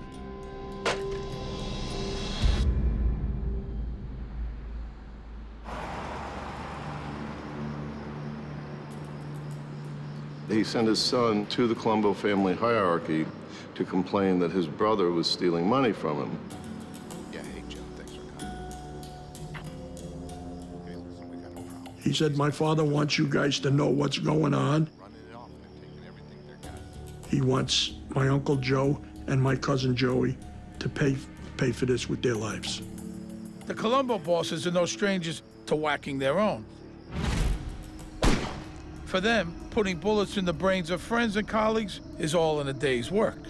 The Colombo crime family has always been a fractious, violent family that feasted on violence against itself. As bad of an image as I had of the Piranos, and as much as I disliked them all, I still didn't think that they were capable of doing anything like that. I don't think that a human being could ever act that way, to go in and to put his brother and his nephew on the line and ask for their lives for stealing money was unbelievable to me. The Pirano hit's a weird one for sure, but fratricide or no, it seems like a good management plan. I mean, I hear you. We've hashed it out. The Colombo interest in the hit was money. They didn't care if you're stealing from the brother. If you're stealing from the brother, you're stealing from us.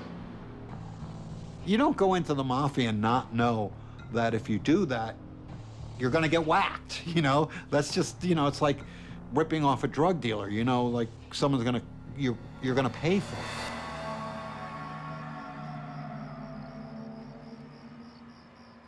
The decision is made.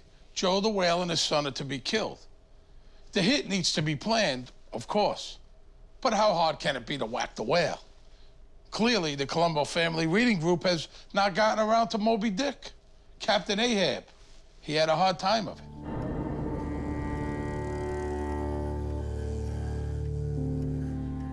November 1981.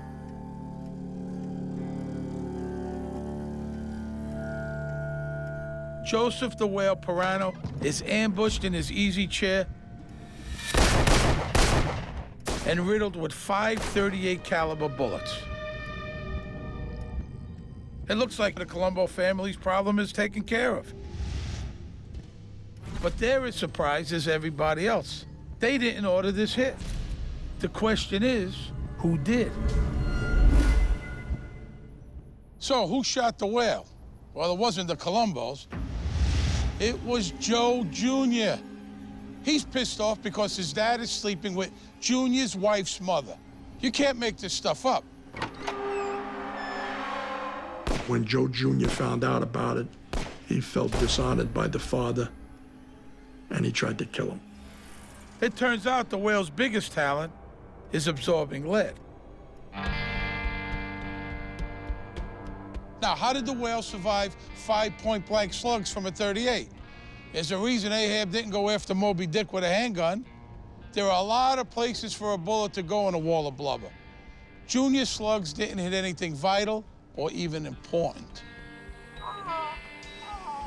The whale was wearing a permanent bulletproof vest, which was the 200 or 300 pounds of fat that he carried on his belly. When the son shot him, the son ran away, and the rest of the family and the people in the house decided that they would take Joe the whale and carry him outside, help him walk down the steps outside, and lay him down in the street and say that somebody tried to rob him so that the cops wouldn't know that the son tried to kill him. When the police show up to ask who shot him, the whale gives them a cock and bull story. Something about, getting mugged. They thinking that it was a mob hit or something to do with the Colombo crime family.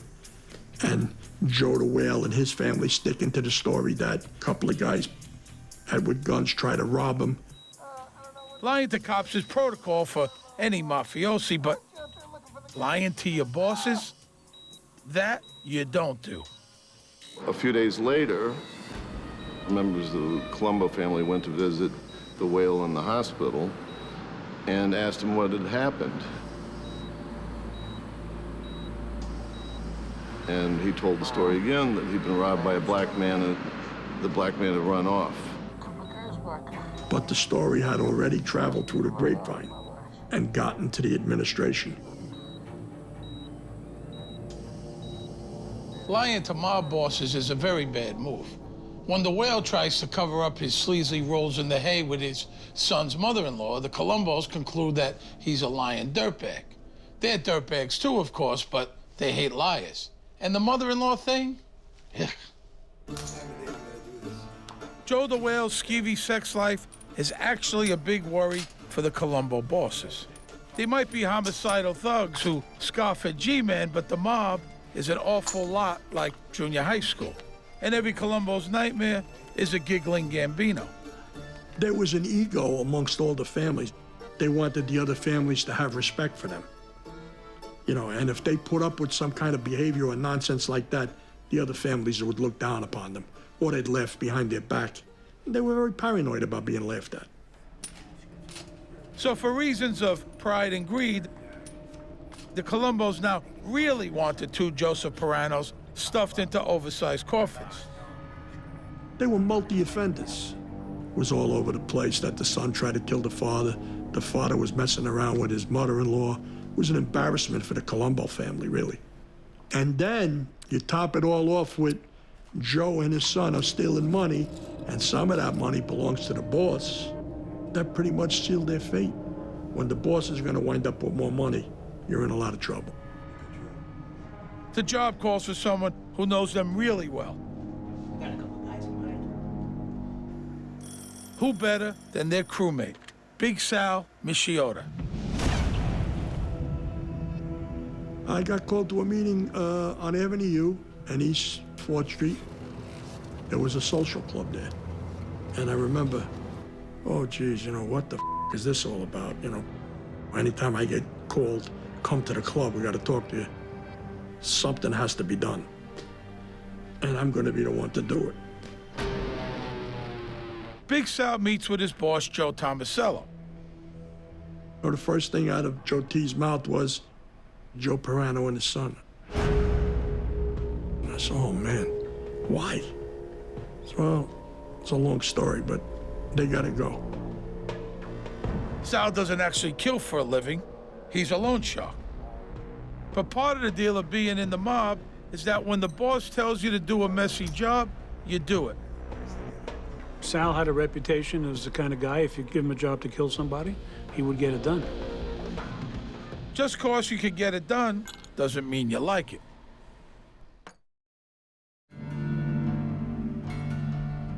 It was just a terrible thing. Taking a life is not an easy thing to do.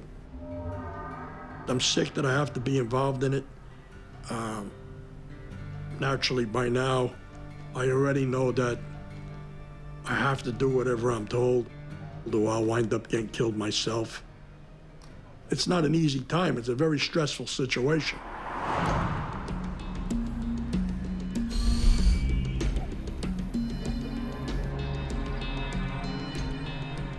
A little anxiety makes for a good hitman. You fuss over the details. Planning a mob hit is not as easy as you might think. Joe the Whale had already survived 5 slugs from his son's 38. Clearly, they'll need serious firepower.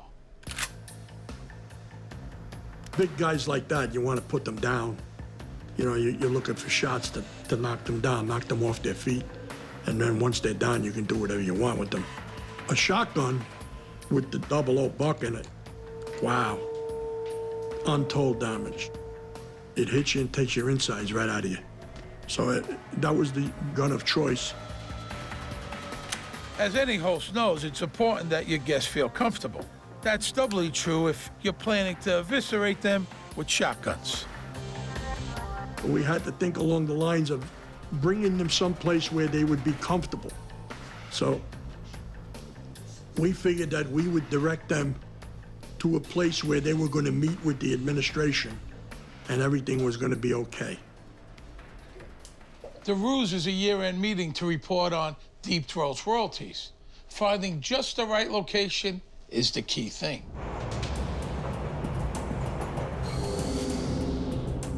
So Sal goes house hunting. We decided to just pick a place at random, and we looked for a spot that would appeal to all of us. We had to do it in a place and in a time where it would make them feel comfortable and they wouldn't worry about what we were going to do to them. You know, I mean, you got to remember, if anything tips them off, it's a big problem. They're not regular people. I mean, they're killers too. You know, they could just as easily kill us as we could kill them. We picked a spot that would look like it was made for this. We clocked the whole neighborhood. There was never anybody out. He finds his dream house on Lake Street in Gravesend, Brooklyn. It's a block away from a train station, and it's very noisy with the trains. He doesn't need to look inside. It's the porch he's after. Once they were on the steps, they would belong to us. I mean, there was nowhere they could go. They either had to go up or come down, and they were pretty much trapped. Sal doesn't ask the owner's permission. Why would he? I'd like to pop a pornographer on your porch can lead to some awkward questions. For example, are you gonna clean it up after? In fact, lugging a dead whale back to the car is not in the plan. You can't kill them in a house and try to bury them. I mean, look at the size of them. One guy is 500 pounds, and the other guy is, you know, another big guy, 6'3", 6'4". No, we'll have to do it. We'll have to leave them in the street. January 4th, 1982. A car comes to the Del Rio diner and picks up Joe the Whale and Joe Jr. Father and son are still at odds over the mother-in-law attempted murder thing. But business is business.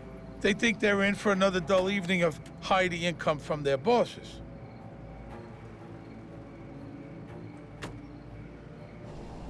There will be a reckoning tonight, but the ledgers have been closed.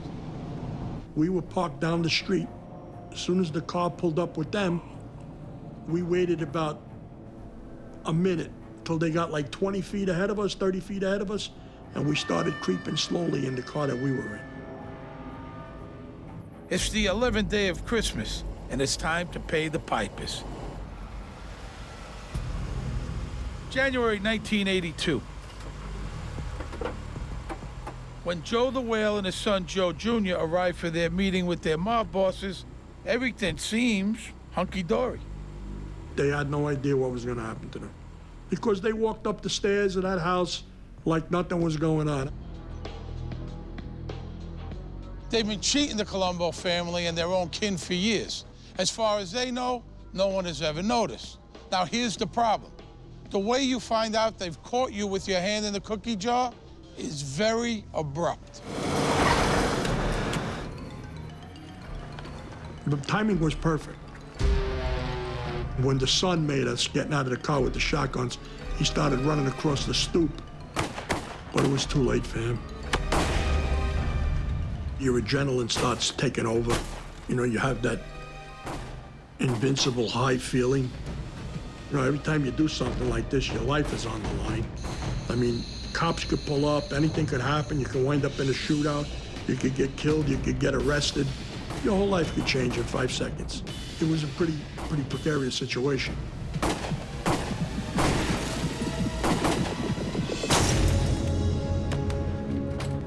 The father never got to the door. He got shot and he lay there, never moved.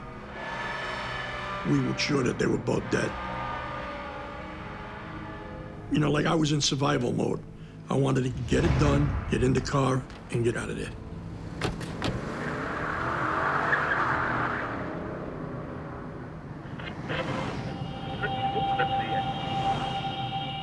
Then on the way home, I was listening to the radio on the car, and I heard that 2 people were fatally wounded in Brooklyn, and there was a mob hit. And so I went to bed thinking, job well done.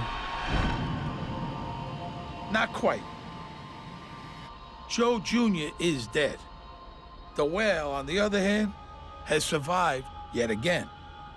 He is not the second casualty.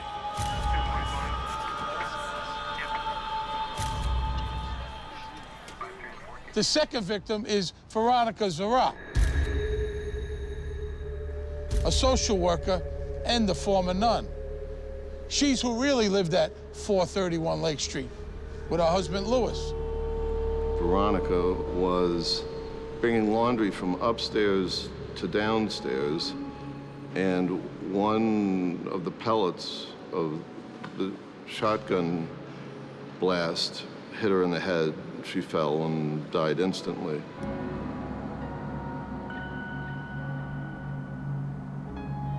Oh man, I was in shock. At first I was sick to death. It was bad enough that I was doing these things, you know, to people in my life. But when a person that has absolutely nothing to do with this gets killed, it's devastating. Joe the Whale isn't unscathed this time. He's paralyzed. The cops hope he'll at least cough up the name of the people who murdered his son. He would never cooperate with anybody or say anything. He wouldn't say who picked him up at the diner. He wasn't talking about anything. His silence buys the Whale a pass from the Colombos, who suspect that he might just be immortal. He kept his mouth shut and was never really targeted again by the crime family. He was happy to get out with his life and basically disappear from view. News of the slaying of a former nun makes headlines. But with the Whale holding his tongue, investigators get nowhere. There were no arrests, there were no suspects. There were a number of unsolved murders, and that was just one of them.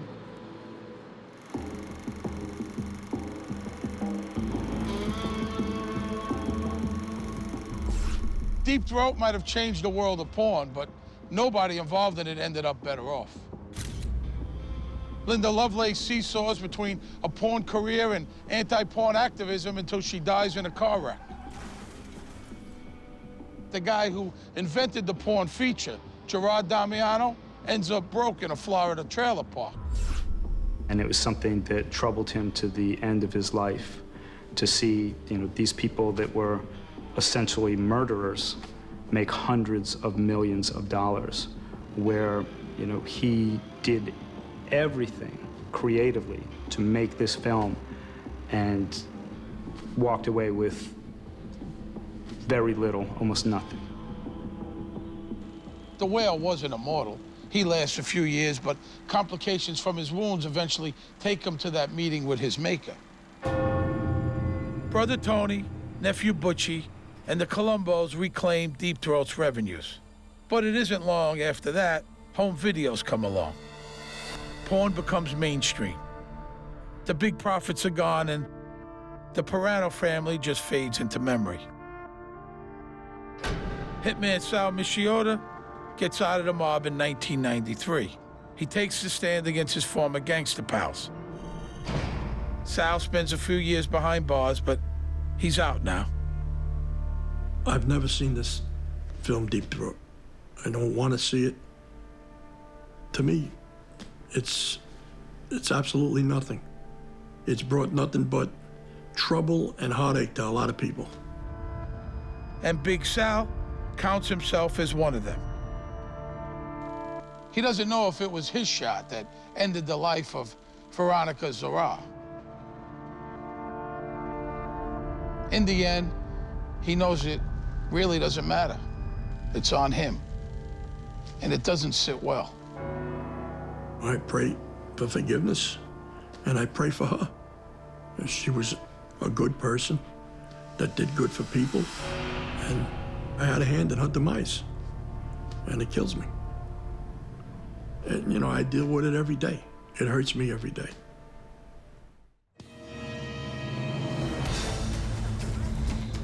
When theater owner Larry Austin meets James Van Sickle, he thinks he's found the man of his dreams. Larry thought he was just a gift of the gods, you know. Unfortunately, not every Hollywood tale has a happy ending. At a certain point, it was clear that relations between the two became strained. This is the true story of a volatile friendship between a hustler. He had to deceive these people into believing that he actually cared for them. And a man living out his fantasies. The last thing he said to me is, God will protect me. There you are.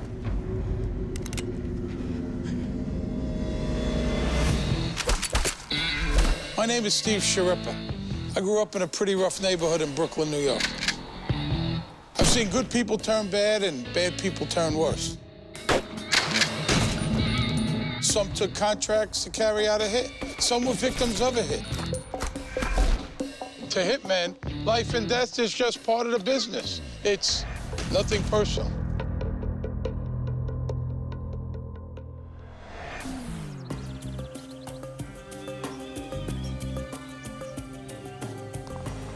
Hollywood, 1997. Hitman Christian Rodriguez is dressed like a villain from an old-time movie. And Lawrence Austin, an old man who loves those timeless classics, is about to die.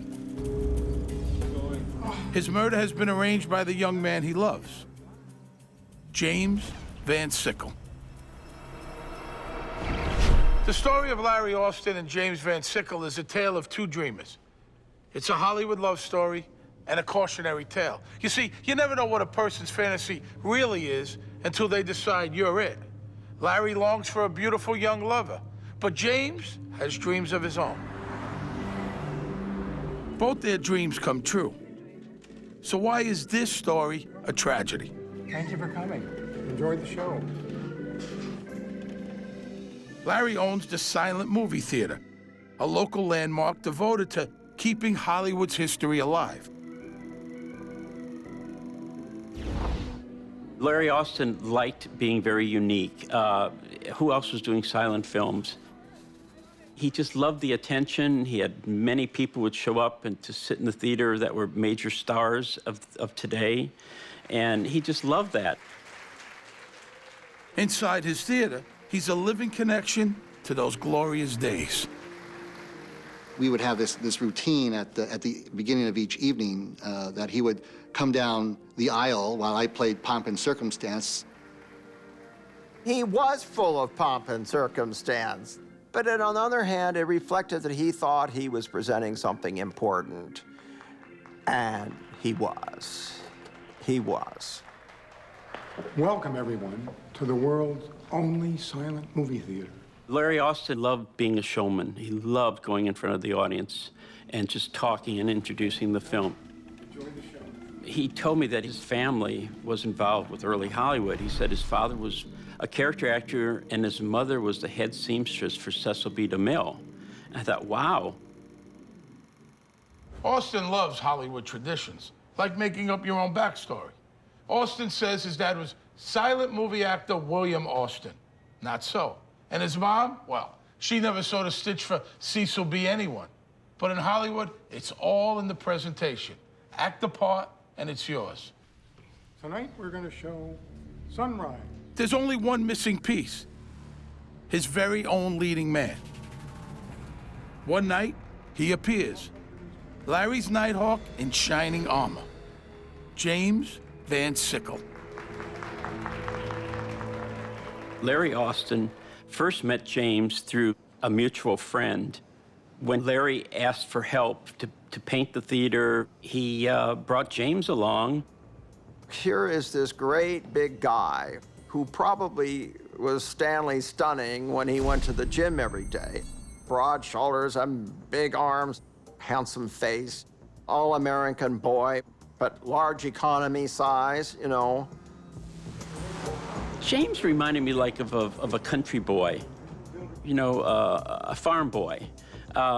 He was always smiling, kind of giving everyone the once-over.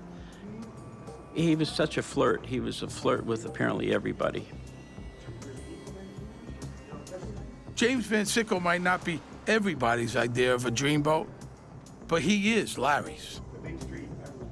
Larry told me to look at him and said, wow, he'd like to have him. He's such a hunk.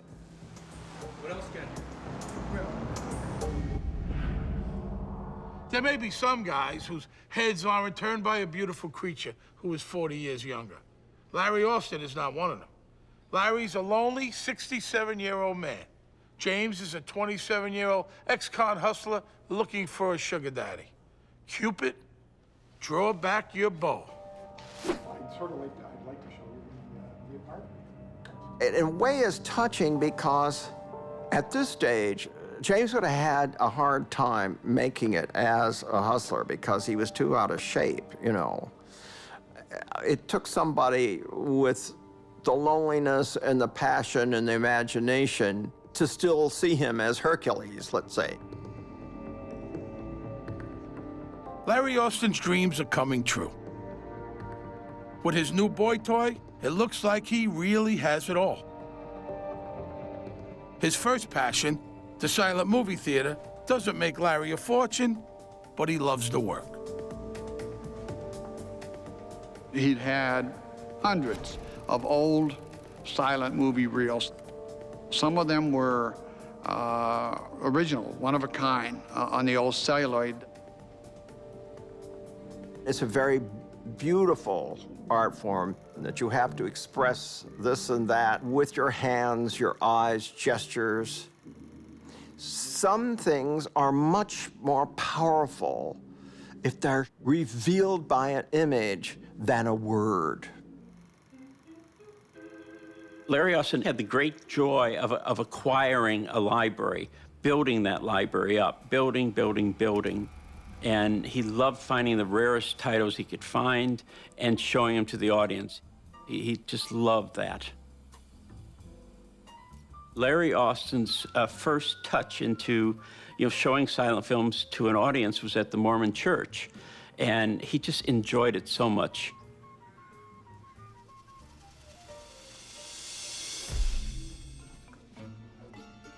At the beginning, James Van Sickle is just what a crumbling old theater needs. He could do things that Larry could not do. Larry did not like to get his hands dirty. James was great to handle things that needed to be taken care of. James, this is wonderful. What could be better than a helpful hunk? I mean, it was a strong sexual attraction, and Larry thought he was just a gift of the gods, you know.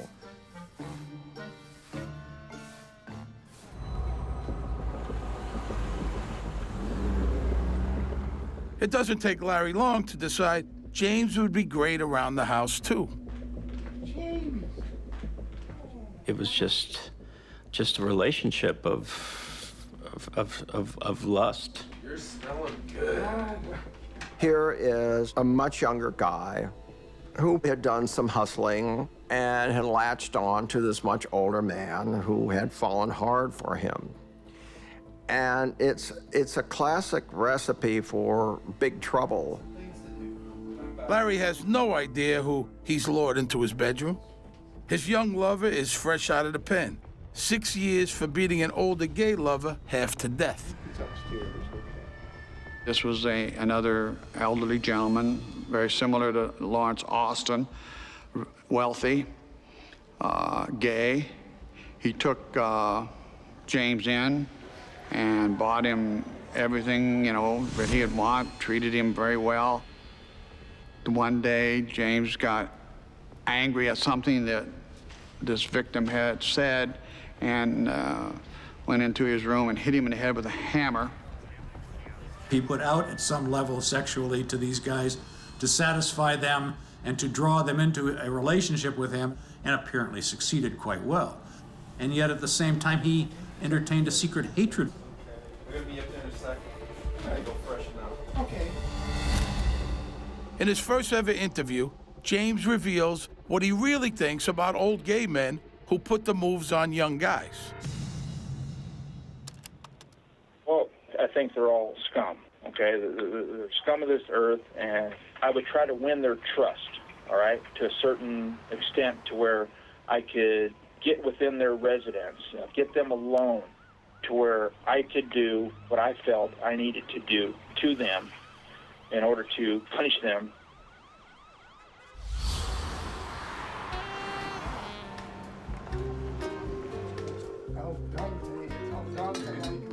For now, Larry's ignorance is bliss. Larry loved to do for James, as Mae West would say, you know, doing for him. He just idolized him, and whatever he could possibly do, you know, buying types of foods that he liked, he was always thinking of something to get James. And I thought, oh boy, you know, he's in love. James, in the relationship with Larry, was very dominant. Larry liked that. He liked someone strong around him. People like Austin want to have people like James sort of dominate them sexually. James had to provide that level of sexual service to keep a guy like Austin on the hook. Is James as into Larry as much as Larry lusts for James? Not really. James doesn't see his involvement with Larry as a relationship.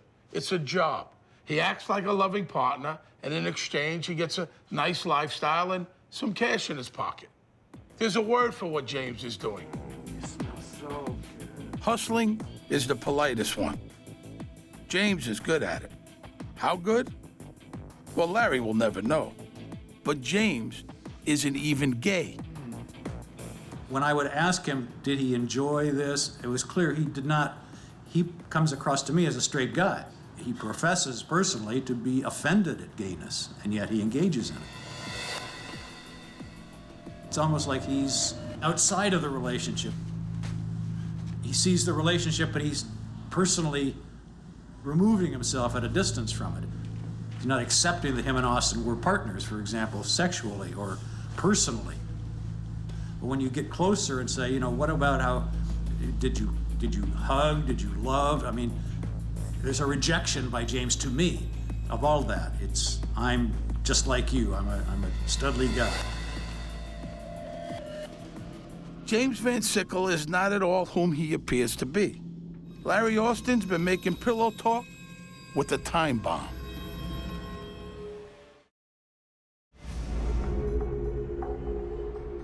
Friday, January 17, 1997. Hollywood Silent Movie Theater is playing Sunrise, a romantic drama built around a murderous plot. Hitman Chris Rodriguez is at the theater to turn a real love story into a real murder. It's not how a romance is supposed to end, with a hired killer.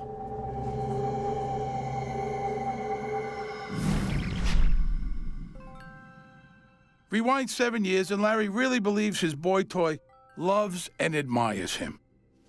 He thinks James shares his passion for old movies. It's an act. He had no interest in film whatsoever.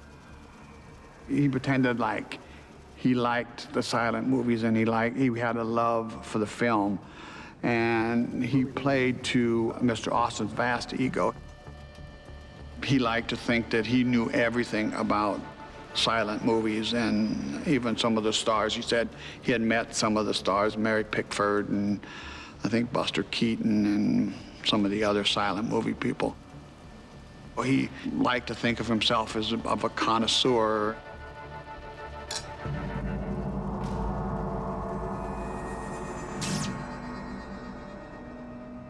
Stroking egos is child's play for any hustler.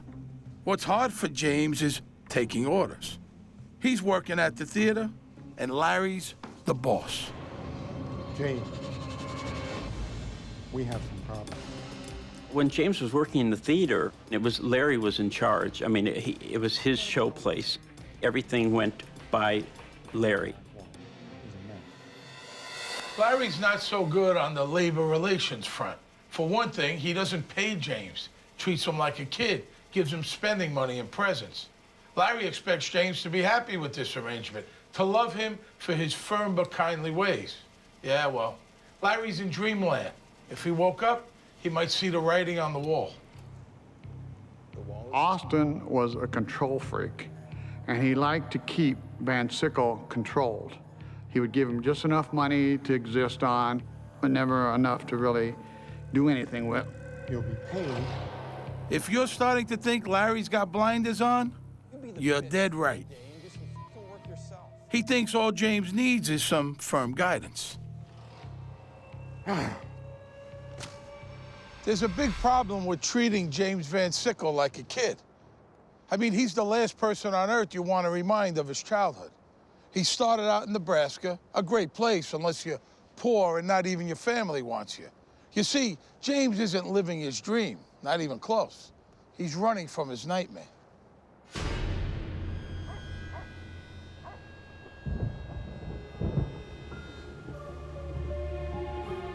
James grew up in a troubled household, shall we say. His earliest memories are of severe beatings and mistreatment. He was made to feel ultimately like he was undesired. When his mom and dad split up and mom remarries, life gets way worse. His new stepfather has his own kids, and the blended family is toxic. James tells us what that was like. My early childhood was very, very difficult. We were, extremely poor people, and so there was a little bit of sibling disparity. Someone has to go, and it's James. It was a heart-wrenching moment. I remember everybody was crying, and I was shaking like a leaf. It terrified me, and I was begging not to go. I blame myself for letting him go. I shouldn't have let him go. James is handed off to a Christian home for kids whose parents don't want or can't afford them. But the kids there don't learn to fear God nearly as much as they live in terror of the people who work there.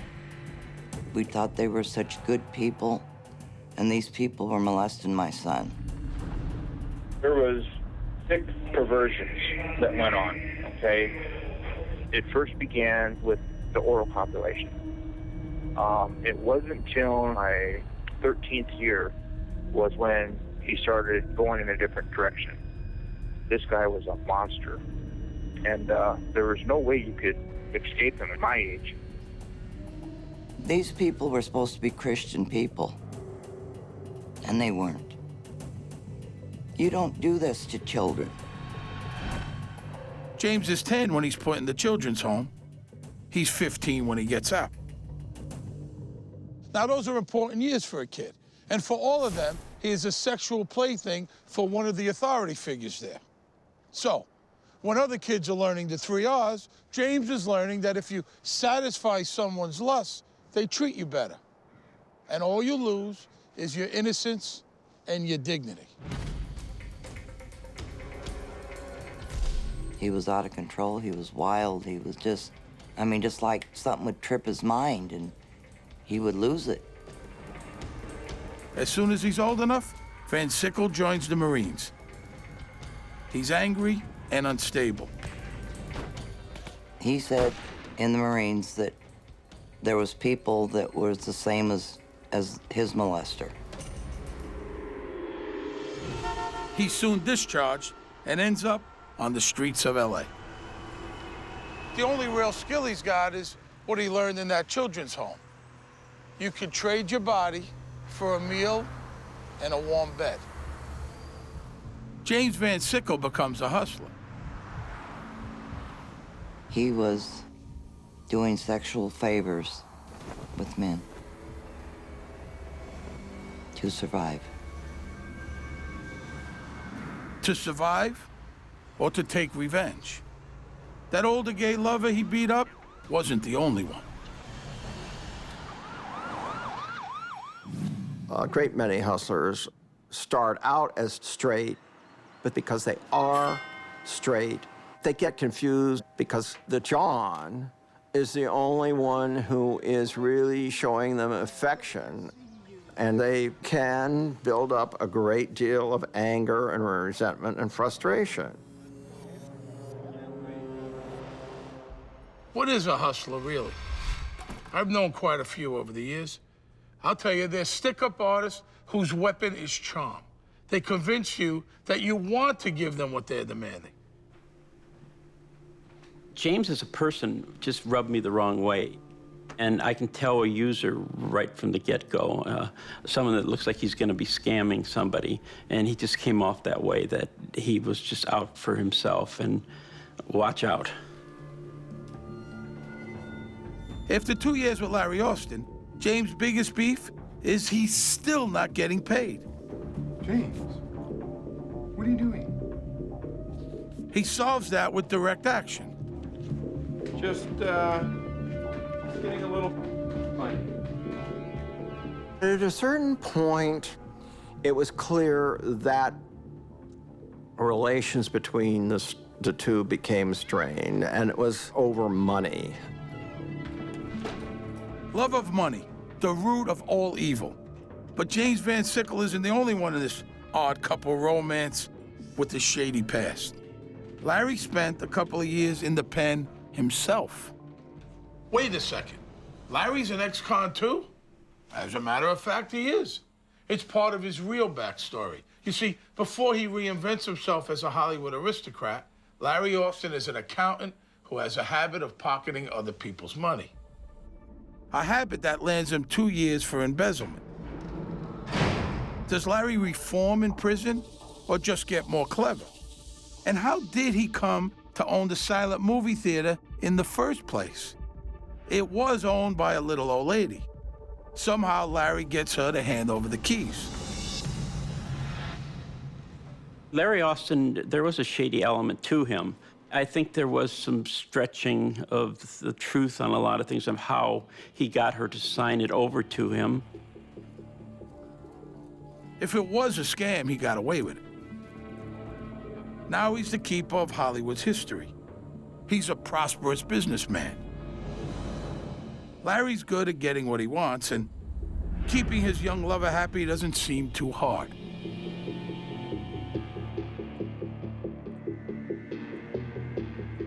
Larry and James, two hustlers chasing their dreams. With this one. How could that lead to conflict? Good. Larry gives James a cushy life and a new truck. What more could he want? Problem. This life comes with strings. The truck is in Larry's name.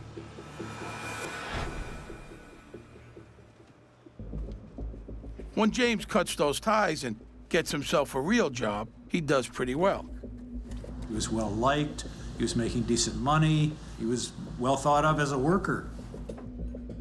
He manages a small lighting factory. He hires a guy named Christian Rodriguez to do the shipping. Remember Chris, we haven't seen the last of him. Rodriguez was a poor kid who was a little bit slow. He was just a simple person. He was married, he had children. Putting lamps in boxes is a little too complicated for Chris. He gets fired.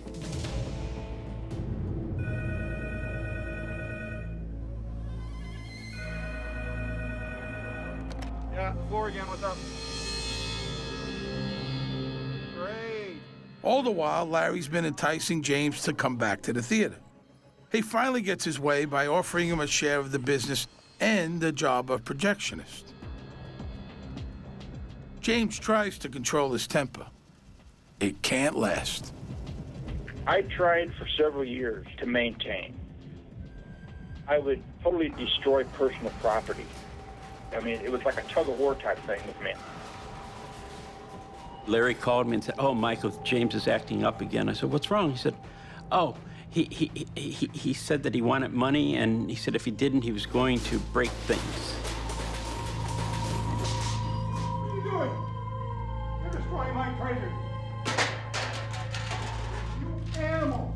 You animal! If Larry is still thinking James is his dream come true, he's got some issues of his own. And if he thinks his patience is the solution to Van Sickle's anger, he's not a dreamer. He's delusional. It's a fine line, but crossing it can get you hurt.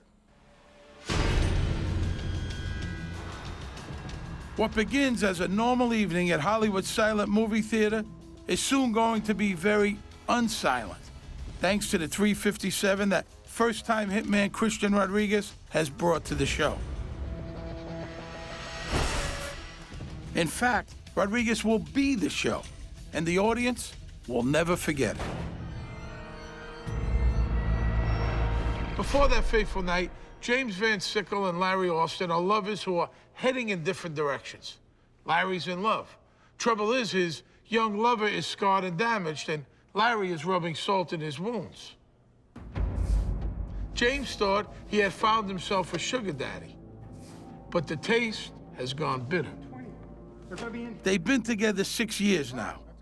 A long, bumpy road. The relationship was disintegrating him at this point. Larry had turned him down for some hunk of money.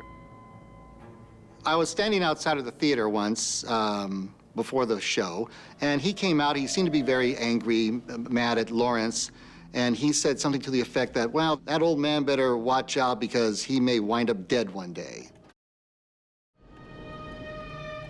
James was a person that you would definitely keep arm's length at. I mean, he was friendly, but again, when you talk to him more, he revealed a little bit of a sociopathic streak that you would say, is he really kidding or is he serious about what he's saying? And you wouldn't want to get too friendly with him. Larry! I want my money! But He recruits a couple of thugs to help him rob the theater. you're robbing me? James, come back! James really became unsettling when he attempted to rob the theater. That was really out there and scary. James clearly has problems with impulse control, but he isn't stupid. He comes back contrite and with a peace offering. James. The other guys made me do it, he says. Larry buys it. Rudolph. The bad guys forced James to rob the silent movie theater? I mean, how likely is that? You may not believe it, but Larry does, or he pretends to. That way the whole conflict can get swept under the rug. Denial. It can be a fatal disease. How do you like that, eh? Larry really was in love with him, and he was looking for ways to forgive him, too. I mean, it was very sad and complicated and volatile. It was definitely like a moth going to a flame. He just couldn't stay away. Austin found James compelling enough to keep him around even though he was smelling the danger. Tells you there's something going on here at a sexual, emotional level that's not easy to unwind. You'll be a star. To calm the waters, Larry surprises James with what he's always dreamt of: financial security. He writes a will naming James as his sole heir. The theater and film archive are worth $1 million. Austin must have felt that kind of emotional warmth towards James. How else do you envision him wanting to give what remained of his, his financial empire to James upon his demise? Trouble is, to James, Larry is now worth more dead than alive. Obviously, this was not well considered, for sure.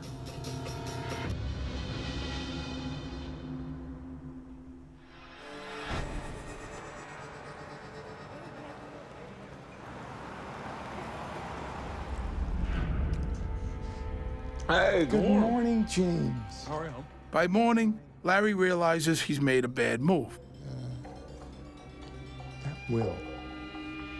Let me keep it somewhere safe. It's safe? Right here. Austin's decision to put James on the will is what probably triggered James into thinking, now I can take advantage of this guy fully the way I really want to. It might have been his death knell. It was the culmination of a lot of effort by James to get there, and that success at seeing himself now empowered financially by Austin let him begin thinking, now I can get rid of this guy.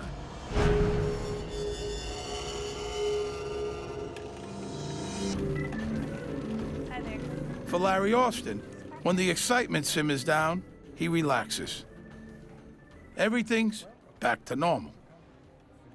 Only Larry's normal is James's living hell. With the will in his pocket, the brakes are off on James's rage. You're full.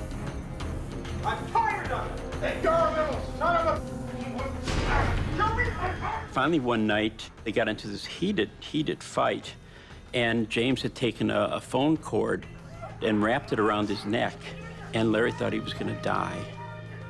I did almost kill him, kind of put the brakes on what I really wanted to do to this person. It's hard to explain what goes through my mind. What doesn't go through his mind is that physically attacking someone is a crime. It's called assault. Larry calls the cops, but then drops the charges.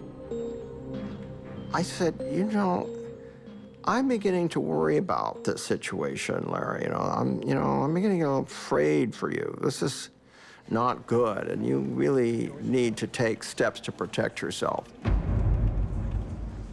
Larry didn't want to recognize the really true danger that he was in, that was escalating by the minute. He said to me, "As God will protect me." James is now afraid that last attack might have scared Larry into dumping him. He's got to act fast. Panic. That's how a hustler with a violent temper becomes a guy who can plot a cold-blooded murder. So James decides Larry Austin needs to die. That way he'll get everything he needs from him. Vengeance and a small fortune. He decides a robbery gone bad is the way to go. And he won't do it himself. He'll hire a hitman. But who can he recruit to pull the trigger? Who's desperate enough to kill an old man for cash?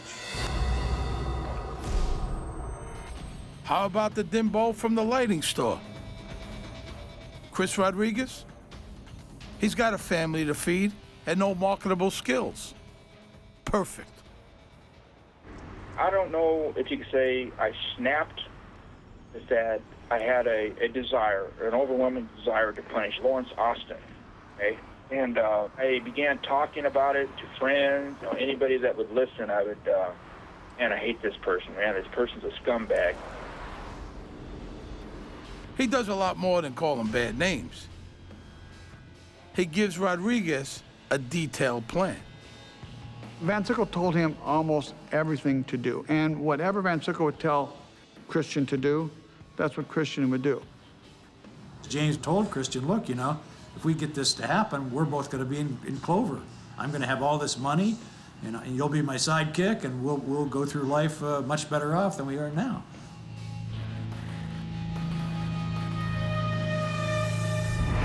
So Larry Austin, the keeper of Hollywood's history, is about to become part of it. A real-life tragedy, just a few blocks south of the boulevard of broken dreams. Rodriguez had no criminal history, but once Van Sickle planted that seed into him with the money, it just ate him up until he decided that go ahead and kill for it.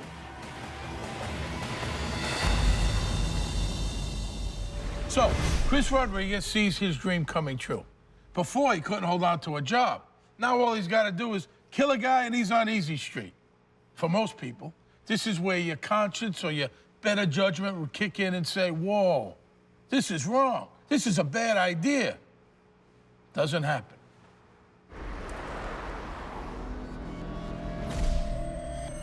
My sense of Rodriguez is he just never really gave this the kind of thought it needed.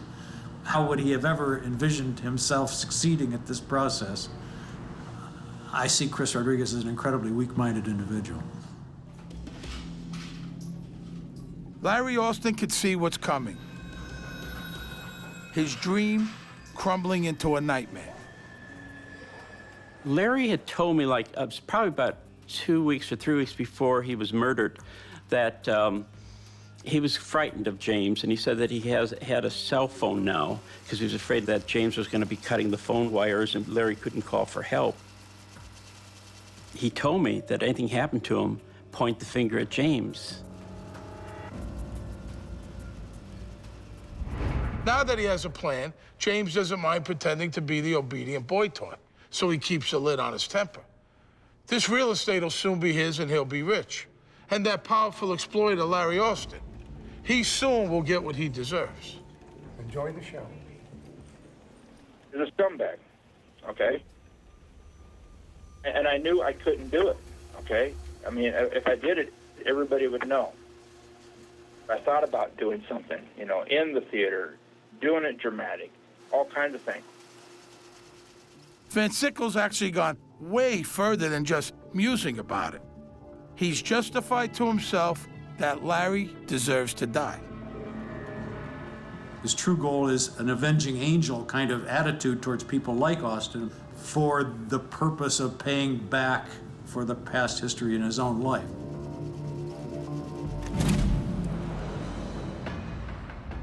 James picks Friday, January 17th, 1997 as the day for Larry to be killed.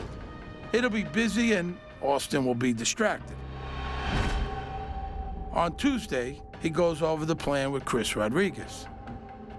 The hitman will act like he's robbing the place. Rodriguez gets a gun. No money. It was almost unbelievable that he would have done this with nothing down, and he thought, honestly, that Van Sickle was going to pay him. I said, so in other words, you did all this on credit. You did this all on credit.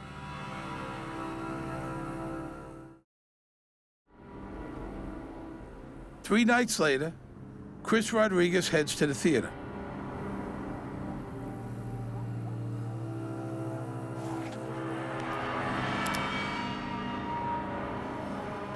This is the whole theatrics of and the dynamics of how Van Sickle was. He was a control person also, and he wanted this to be dramatic. And he thought if he wears all dark clothes, maybe he can get away easier. People won't recognize him as quick. We started the show as usual. He would come down, we did Pomp and Circumstance, and he introduced the show. Lawrence Austin welcomes the silent movie audience To the world. for the very last time. All right, we're going to show some. Hi there. This one? Okay. Tonight, Larry Austin will fall victim to a masterpiece of foolishness. Chris Rodriguez isn't playing out some twisted dream of his own. He's a simpleton and he's got a simple plan. He's gonna kill old guy, get money, feed kids. James Van Sickle is more complicated, but his judgment is clouded. He's so angry, he can't see Larry isn't really the guy who hurt him. And Larry Austin, well, he thinks everything's great. Three people, three distorted views of reality. That's how dreams become nightmares. We went through the first short, and then we went into the second movie, which was called School Days, and it was a comedy starring Larry Seaman. Rodriguez has never shot anyone. It's his debut, and he's got stage fright. He was very nervous. That at one time he got up, he went into the restroom, and he was sweating a little bit. He didn't know if he was going to go through with it, but then he started thinking about his wife and his kids. He didn't have any diapers and no money, and that pushed him over to make him go ahead and do it.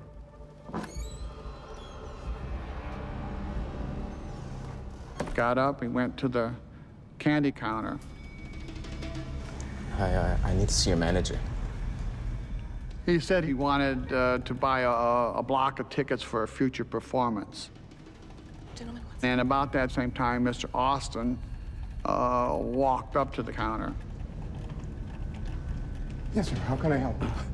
And then that's when Rodriguez pulled the gun and demanded the money. There you are. Mr. Austin complied, absolutely started rounding up the money, putting it in a paper bag, and Rodriguez kind of leaned over the counter, got a little closer, pointed the gun straight out as far as he could, right up to Austin's head. Hurry up! Larry Austin thinks he's being robbed. It's his last delusion. Lawrence Austin loves silent movies. He loves living in their dreamy world. And when he dies, it's just like one of them. Not a word, all action. Tonight, inside a theater in Hollywood, there'll be a murder that will end several dreams. It won't be on the screen, and it won't be silent. Hurry up! From 5 feet, you could miss if you're nervous. 2 inches, 5 inches, right in the head, you're not gonna miss. It was more important that he had diapers and rent than Mr. Austin had a life. At that point, he became a stone-cold killer. The script says no witnesses. Too bad for ticket girl Mary Giles. He turned to Mary and shot her point blank. Miraculously, her wound is not fatal. I believe it was God's miracle. Just a twist of her body, a certain centimeter or an inch, or, you know.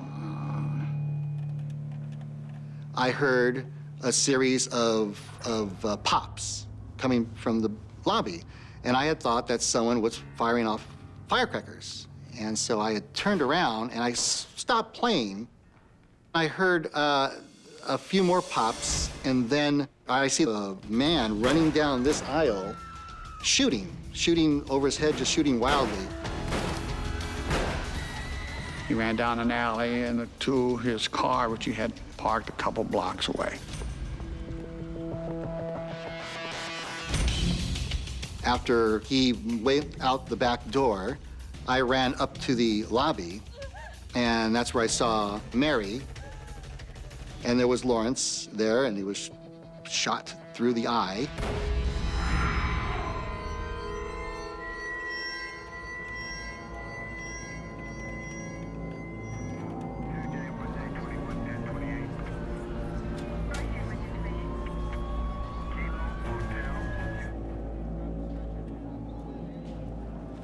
John Miller is the first detective on the scene.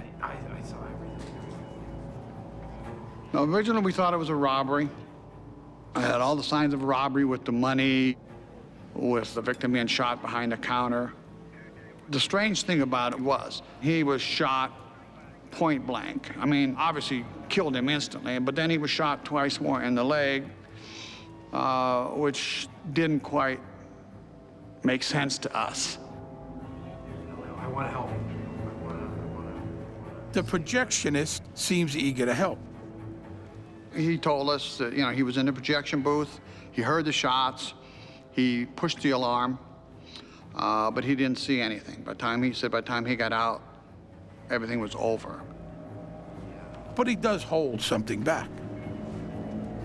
He didn't mention anything about relationship with Austin. He just said they were good friends and that he admired him because they both had this love for silent movies. Even though he apparently hated Austin enough to want him to die, he tried to manipulate this into a situation where it appeared that he was an innocent witness to this terrible crime and not the perpetrator. An hour or so after the murder, James had come up to me and said, we need to reopen this theater and run it as Lawrence had always run it before, and it'll be you and me, Dean, and which I thought was kind of strange to say that since his lover had just been murdered. At Larry's funeral, James acts as a pallbearer. It's the end of a great era. I mean, we lost an individual that was dedicated to preserving the silent movies, the birth of the industry, and he's gone.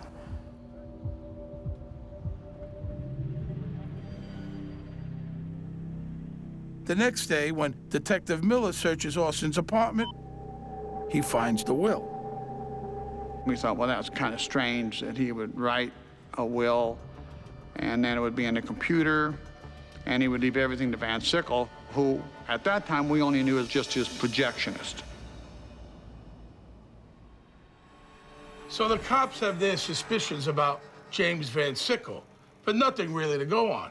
The real break comes when Mary Giles describes the shooter to a police sketch artist. She's got an eye for detail, that girl, I'll tell you. This sketch is so dead on that as soon as it hits the papers, Chris Rodriguez's own relatives call the cops. At Chris's place, they find evidence that ties him to James. Rodriguez confesses in a heartbeat, James is arrested, and Detective Miller's dream comes true. What do detectives dream about? Cases that solve themselves. Our investigation determined that Van Sickle, who was designated as the sole beneficiary of Mr. Austin's estate, which is valued in excess of $1 million, hired Rodriguez to kill Austin for approximately $25,000. When James was arrested, I was shocked, and I just felt tremendous sadness all around. I felt sad for him, sad for Larry, sad for the theater, sad for the patrons. Both men are found guilty of murder. But when the jury hears what James Van Sickle's childhood was like, they take pity on him. Him and Chris Rodriguez are spared the death penalty. They both get life without parole. To this day, Van Sickle says he's innocent. Never did it. I did not hire this guy to do it. No one believes him, which is why he's speaking to us now from a California prison. James Van Sickle's mother serves her own life sentence, thinking of how different things could have been. I think he was a victim of his mind.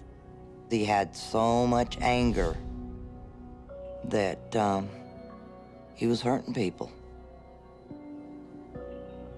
I just want some peace for my son. There's little chance of that. Sorry as you might feel about a guy's lost youth, it's no excuse for cold-blooded murder.